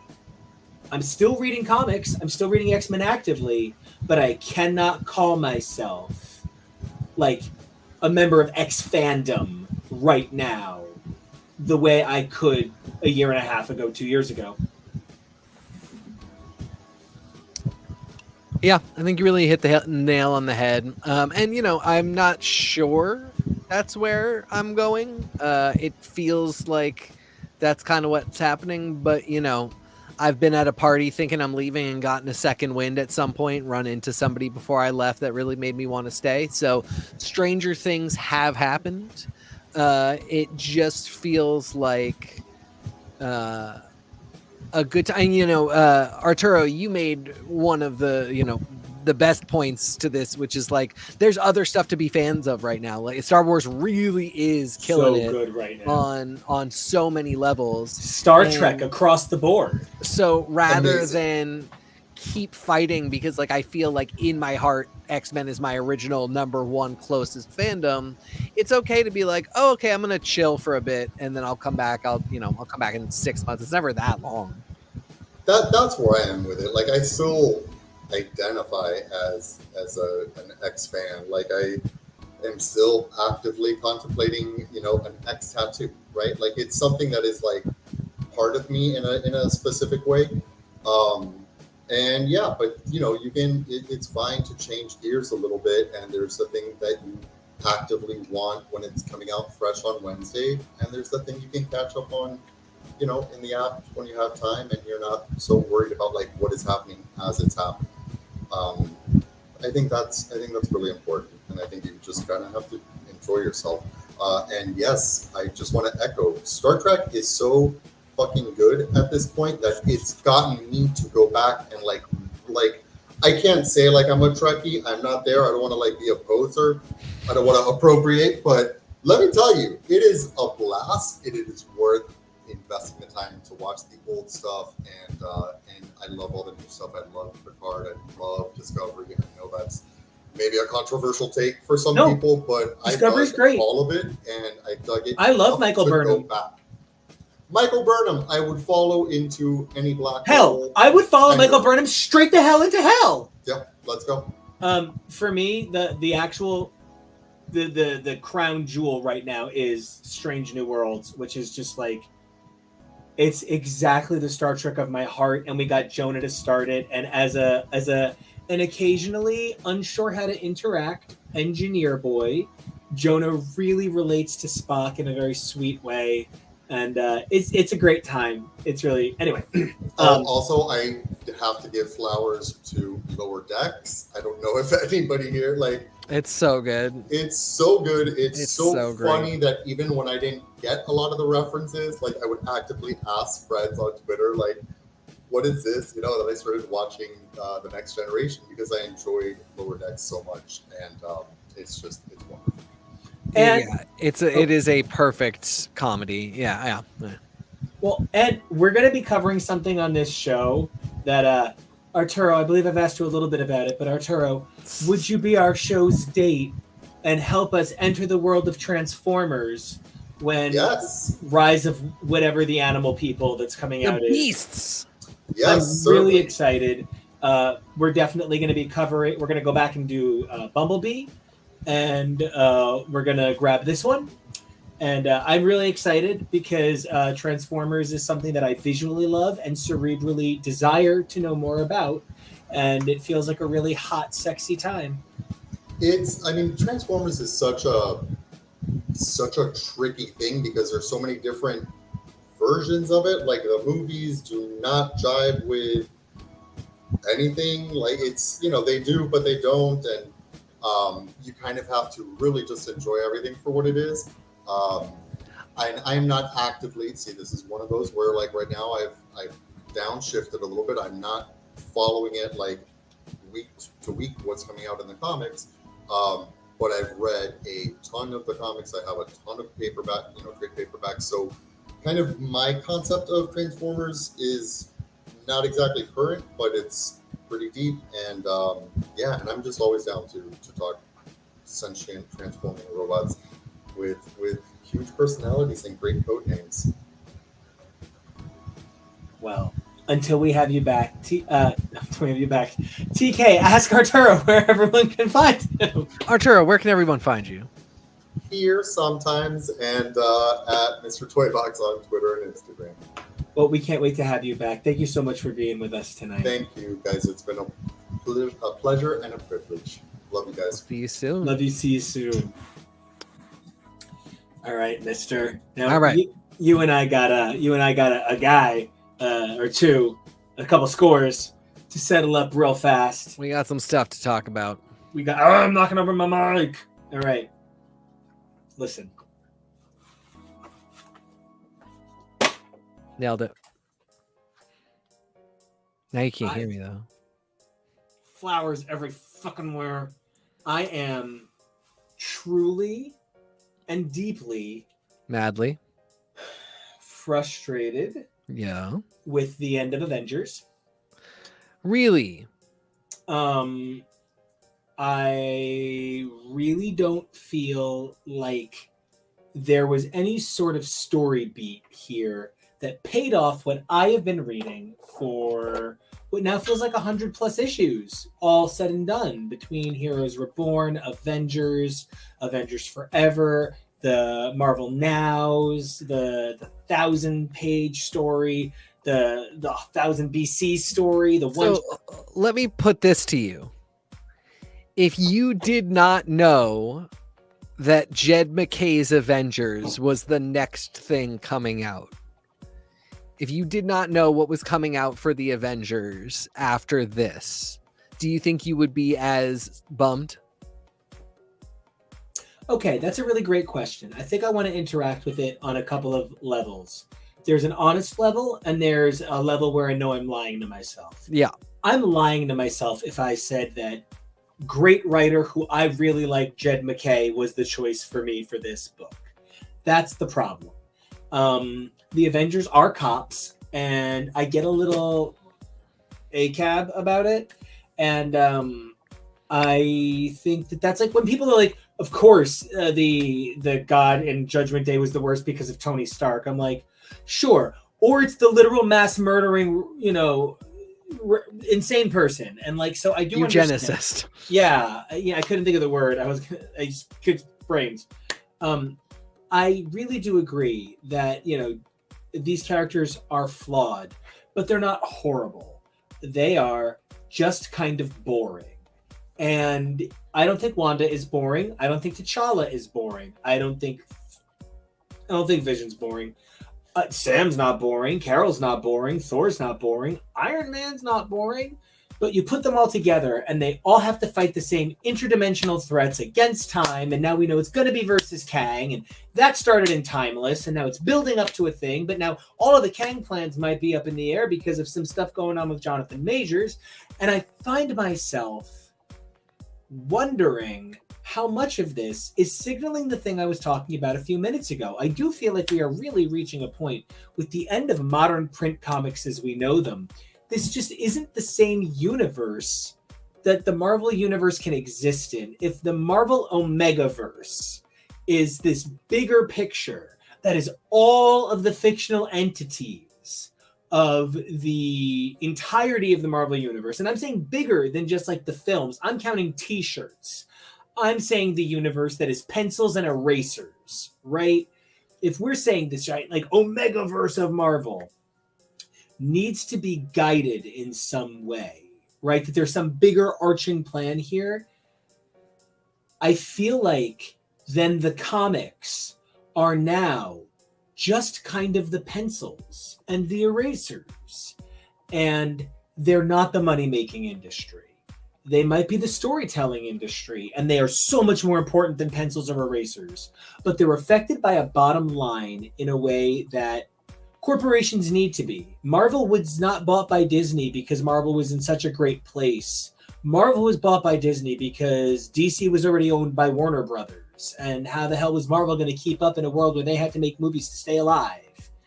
And we've just really hit a place where the nature of comic book storytelling is beholden to an industry that no longer understands how outmoded it is. And I am worried that this signals a really sloppy final act. Yeah, I can't argue with any of that. And that is not all Jed McKay. No, not like at all. This general sense of we keep going back to the thing that we were promised we're never going back to a month ago. Yeah, no, that's 100% it. And you know, Aaron's Avengers really set up. It's funny because I'm thinking, okay, print comics. If I think print comics are kind of dead, what do I want? Like, let's expand. Let's stop calling them unlimited and expand the digital comics that are released digitally and just have them be digital comics. And when I think about it, I'm like, X-Men, I want like a ton of internal, what's going on Krakoa, what's going on with Artie and Leech, what's going on with Frenzy. Give me like, you know, it also like if we just have to keep doing minis and like one shots, put them on digital and make them a little shorter and just kind of knock them out, and let's do it like that. Let's play around with them. For Avengers, it's like the same thing, but for Aaron's Avengers, it's the same thing but on a multiversal scale. Now I want like what's going on with Ant-Man Tony. Now I want what's going on in the weird animal universe where Raven Darkholm is a bird. This set up so many cool multiverses and characters from them, and really was kind of giving us an engine for change for how we view this group of superheroes, in that like they exist across the multiverse in a way that goes beyond it's Earth number ... and it's what if the Phoenix had eaten chili fries that day. Like, it just is an entirely different universe, and in that one Tony Stark became Ant-Man. It's not a what if, it just is a different world. And this Avengers run really gave a setup for like we could tell a ton of stories in the Omegaverse or the Omniverse that this created. And to me, that was so cool. A big swing on Aaron's part that I think entirely paid off. And even he ends the book with kind of like, you know, Avenger Prime is now running the multiversal Avengers Tower with the multiversal Avengers that we met through this series. And he's like, well, now there's threats to face. There's a Carol Corps. There's a Steve Corps. We've got all this stuff. And it just seems like they had these scripts a while ago. The most logical thing in the world would have been to do the next Avengers thing as an offshoot of this, or at least have this on the books. Yep. Because that we knew nothing was coming out of this made this feel really unimportant. Yeah, I don't know if I would have rather known and just been cynical, or discovered after reading this and been heartbroken, because if I had finished this, I would have been certain that what was coming next was, the Multiversal Avengers book plus the Steve Core book, and then when it turned out that literally none of those things is even a glimmer on the horizon, I probably would have been like sick to my stomach. Again, I'm not trying to put any comic shops out of business, but I recognize the model is faltering. If you said to me, okay, there is now a digital marketplace and there's a bunch of 8-page X-Men stories each week. Yeah. There's like 5, and there's 5 8-page Avengers stories each week, and they're mostly by different writers. Sure, it means you can't make your living writing at Marvel, but you kind of can't make your living writing at Marvel anyway. Very few people can. And if a few more people could write at Marvel and still had their creator-owned books, you would see a lot more people be able to make a living writing comics. Yep. And then you'd be able to do exactly what you're talking about. Yep. The Multiverse Steve book. And that's, not to talk about our work again, but that's something we're trying to do with our storytelling, because I'm just not seeing it here. And it's killing me, man. And for every title like Avengers that had me so excited for so long that kind of let me down, I'm seeing a similar thing with Daredevil, but in the reverse. I had no expectations of Daredevil by Zdarsky. Yeah. Honestly, just to do a quick rundown of modern Daredevil for a minute. You've got Smith, right? And Smith gives way to Bendis. Bendis Mac, right? Bendis gives way to Brubaker. So I'm not crazy about it. I love Bendis, right?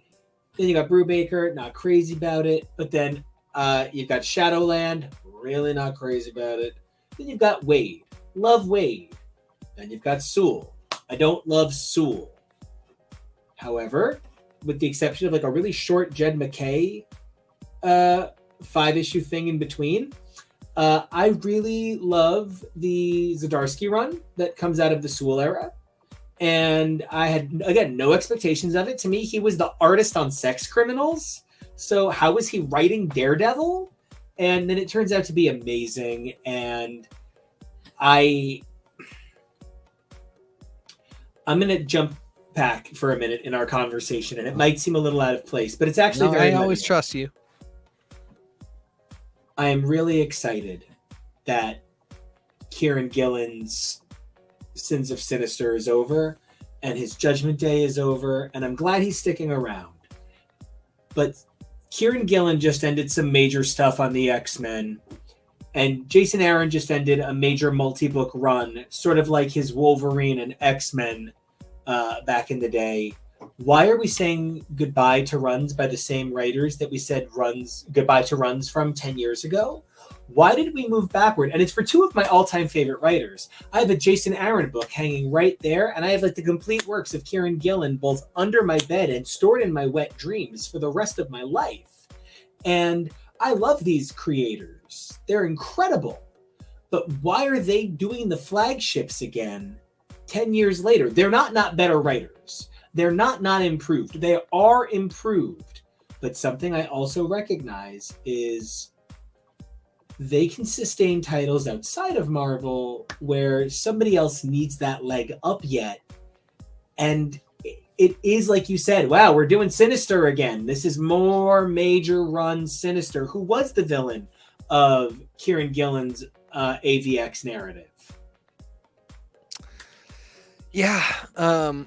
It's got, it's so difficult to love this medium so much, be critical of it in a way that's supportively critical and wanting the best for it. And I never want to seem like I'm putting anybody down.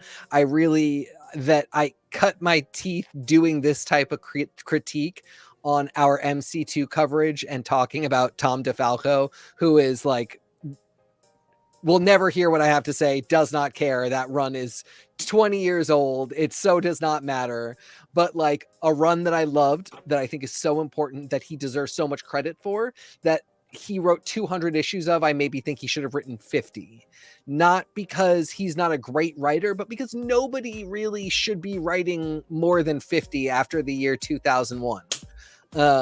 We got to a point where it was just a different business and a different medium, and nobody should be doing these really huge, uninterrupted, just beat your head against the wall runs.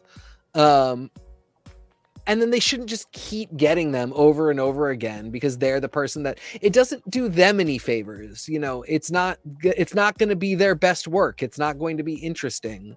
2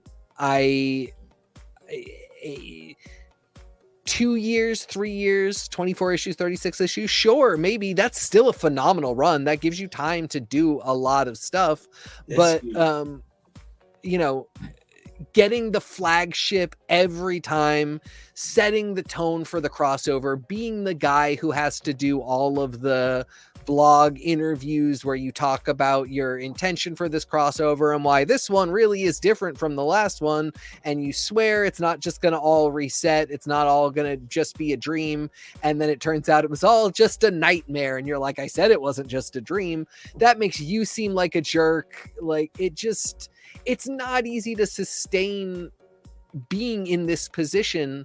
You shouldn't want it for yourself as a creator. Your business that you're writing for should not want that for you. And the books will be better if you don't do it. So, you know, as much as I think this actually is such a phenomenal run on Aaron's part, the way that he picked up on his Thor run, you know, that this is kind of part 2 of what he did in Thor, is actually beautiful and impressive, but still ill-advised. Because then the stuff going on here for Thor felt nothing like the stuff going on in Donny Cates' Thor. And then Donny Cates jumps out of his Thor real fast, and Torrin Grunbuck takes over, and she's still doing that was the craziest part. We were saying that the Torrin Grunbuck book felt like a Thor that no longer existed anywhere but Aaron's Avengers Forever, and then Donny Cates jumps off of Thor, leaving it to Torrin Grunbuck, who just keeps running that classic Thor. It led, because it was still going in this Avengers, it gave room for that sort of like, God, I hate this language for it, but like infectious retread. Yeah. It's the way that when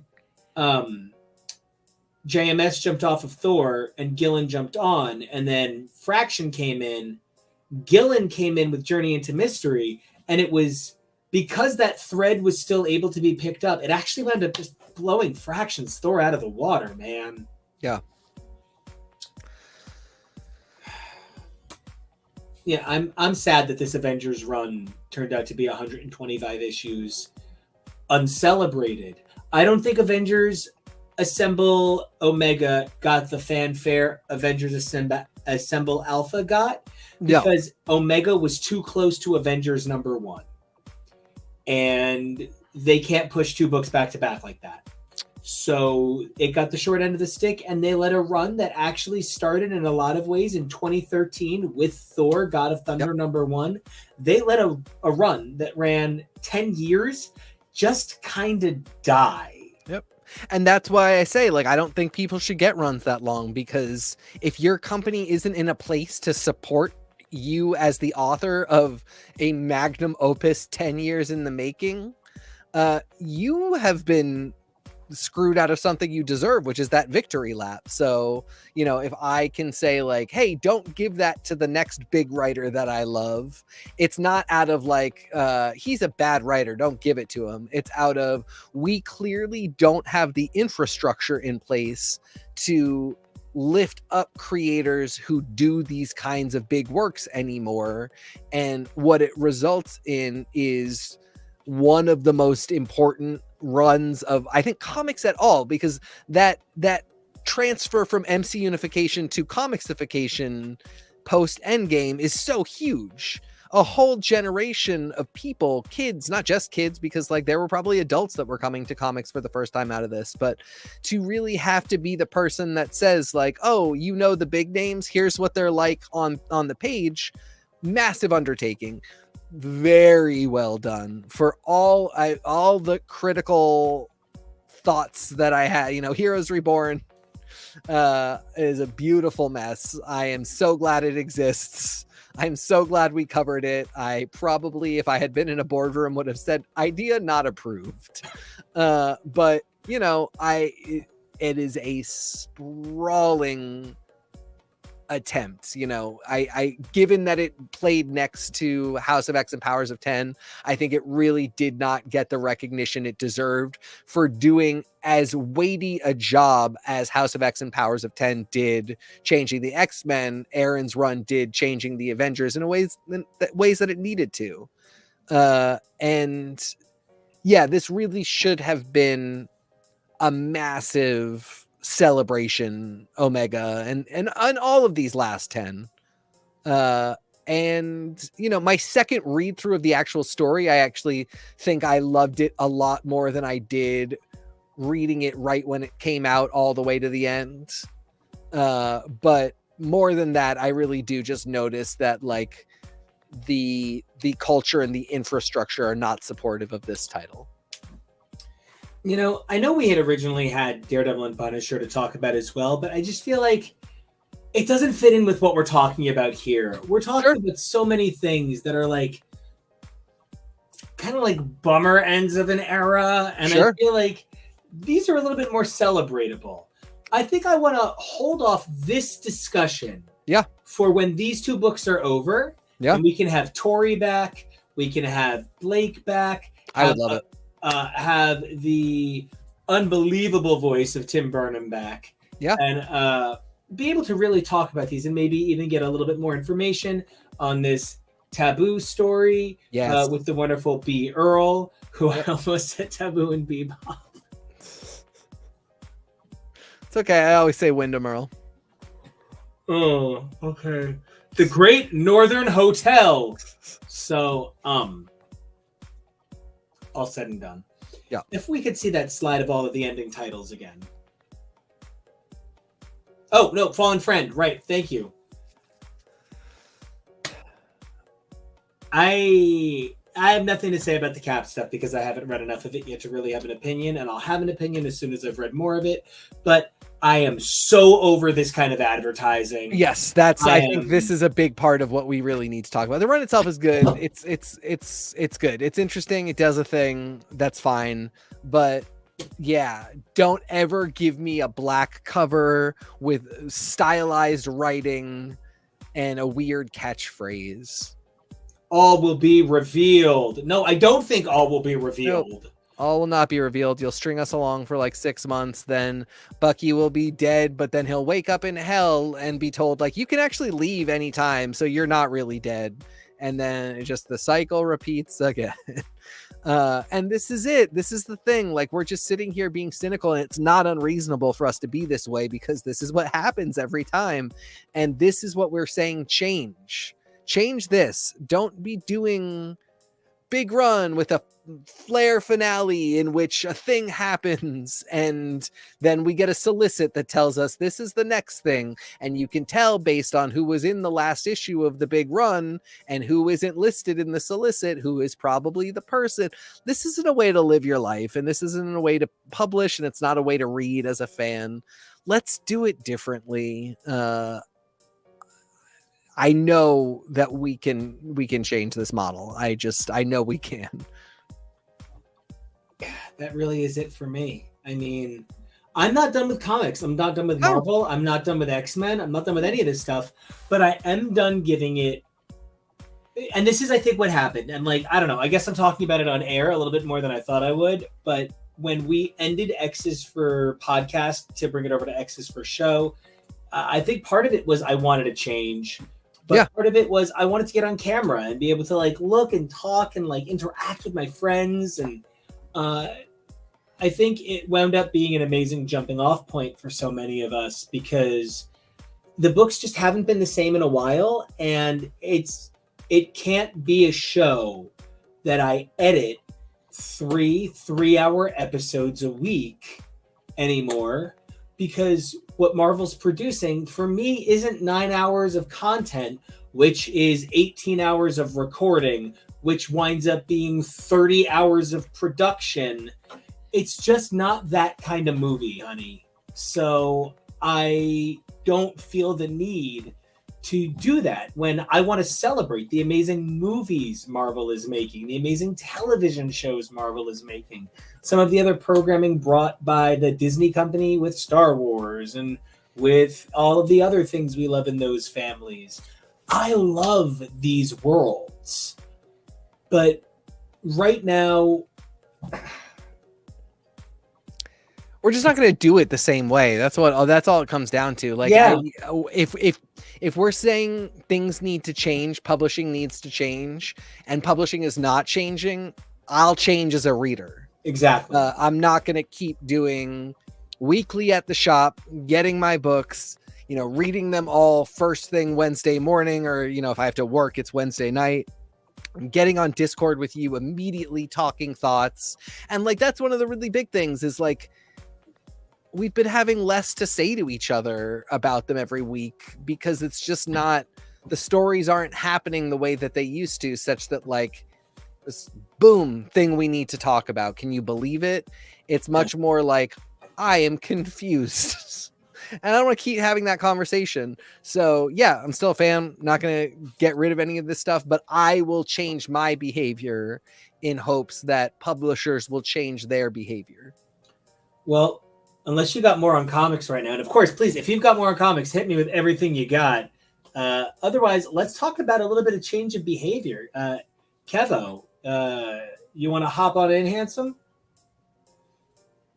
I thought I was adding myself to stream. I hit the wrong button. Hello. Hi there.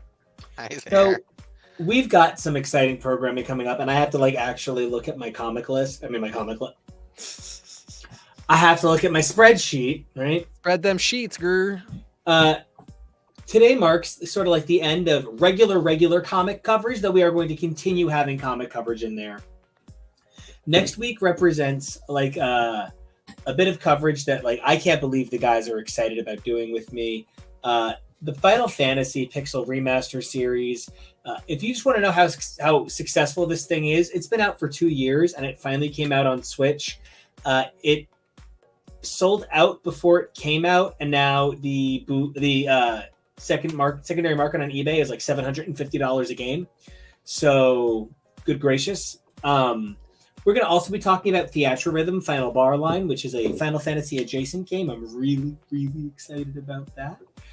We're going to be taking a look at the Guardians of the Galaxy Volume 3, the holiday special, some of the theme park attractions.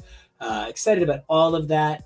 RuPaul Drag Race All-Stars and Muppet Mayhem. I'm so jazzed about these. We're going to find a way to also get Eurovision on here because the three of us are going to be having a Eurovision party. So we're going to get Eurovision up on this list. We're going to be doing a little bit of Legend of Zelda, Tears of the Kingdom, spreading that gaming world out there a little bit. And guys, we've got some other stuff further down the list. I don't want to give too much away, but a lot of movies, a lot of cool games. I will say that everybody should really brace themselves for the intensity that is going to be what I bring when we do Haunted Mansion. Yeah. I'm excited. A little pre-Halloween for us in the summertime. So guys, talk to me. How do you guys feel about this upcoming slate of projects that we're looking at? Honestly, I mean, I'm stoked, but what I love more is how it has come together and, how we keep putting our tendrils and our eyes out into the world and talking together and figuring out what we want to cover. The example I always go back to is Jury Duty, because that was just out of nowhere. We absolutely did not need to cover that. Nobody would have been like, I can't believe they didn't cover Jury Duty. But what a joy, what fun we had watching it together, talking about it. what a special thing it is. I can't recommend it enough. And, you know, we had a discussion a couple weeks ago where we were going over movies that are coming out and possible, you know, coverage for films. And I found a couple on there that I didn't realize were coming out that look really cool.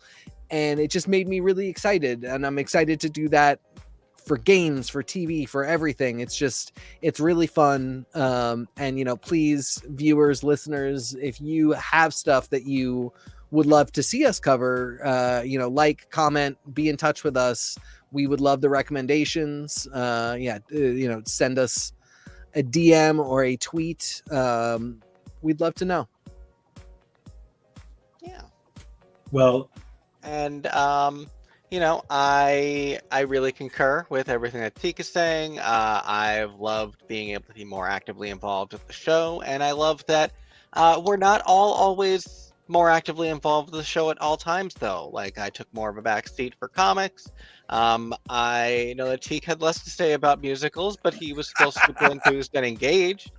And I'm going to have less to say about Zelda, definitely going to have less to say about Final Fantasy, but I'm still excited to be along for the ride because, you know, we're a group and we all have these varied interests and we all have these different interesting perspectives to bring to these things. Teak is always saying how he loves what Tori brings to comic stuff.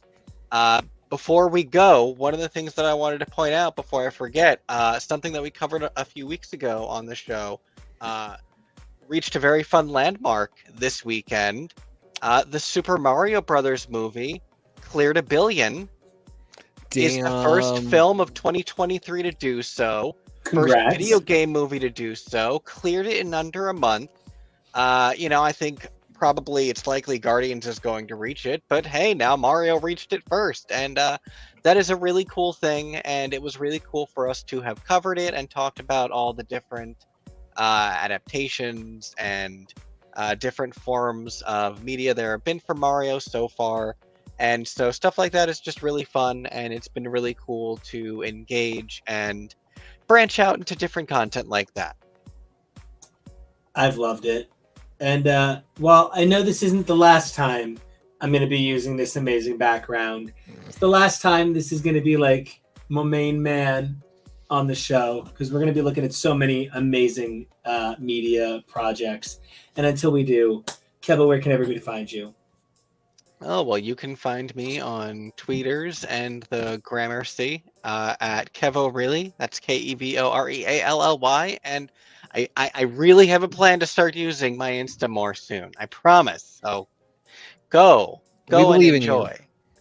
Teak, where can everybody find you? You can find me on Twitter and Instagram at xnatexgrayx. And as always, you guys can find me on Twitter and Instagram at NicoAction. That's NicoAction. Got it right that time. Nailed it. I want to say big thanks one more time to Joe Glass, Matt Miner, and Tyler Chintanner for making this amazing project possible. Young Men in Love. So proud to be part of this award-winning book. So proud my story is in there. And really excited about the future of that. But until next time, when we come back to cover some Final Fantasy, I want you guys to stay smart, stay safe, like, subscribe, and come back next time.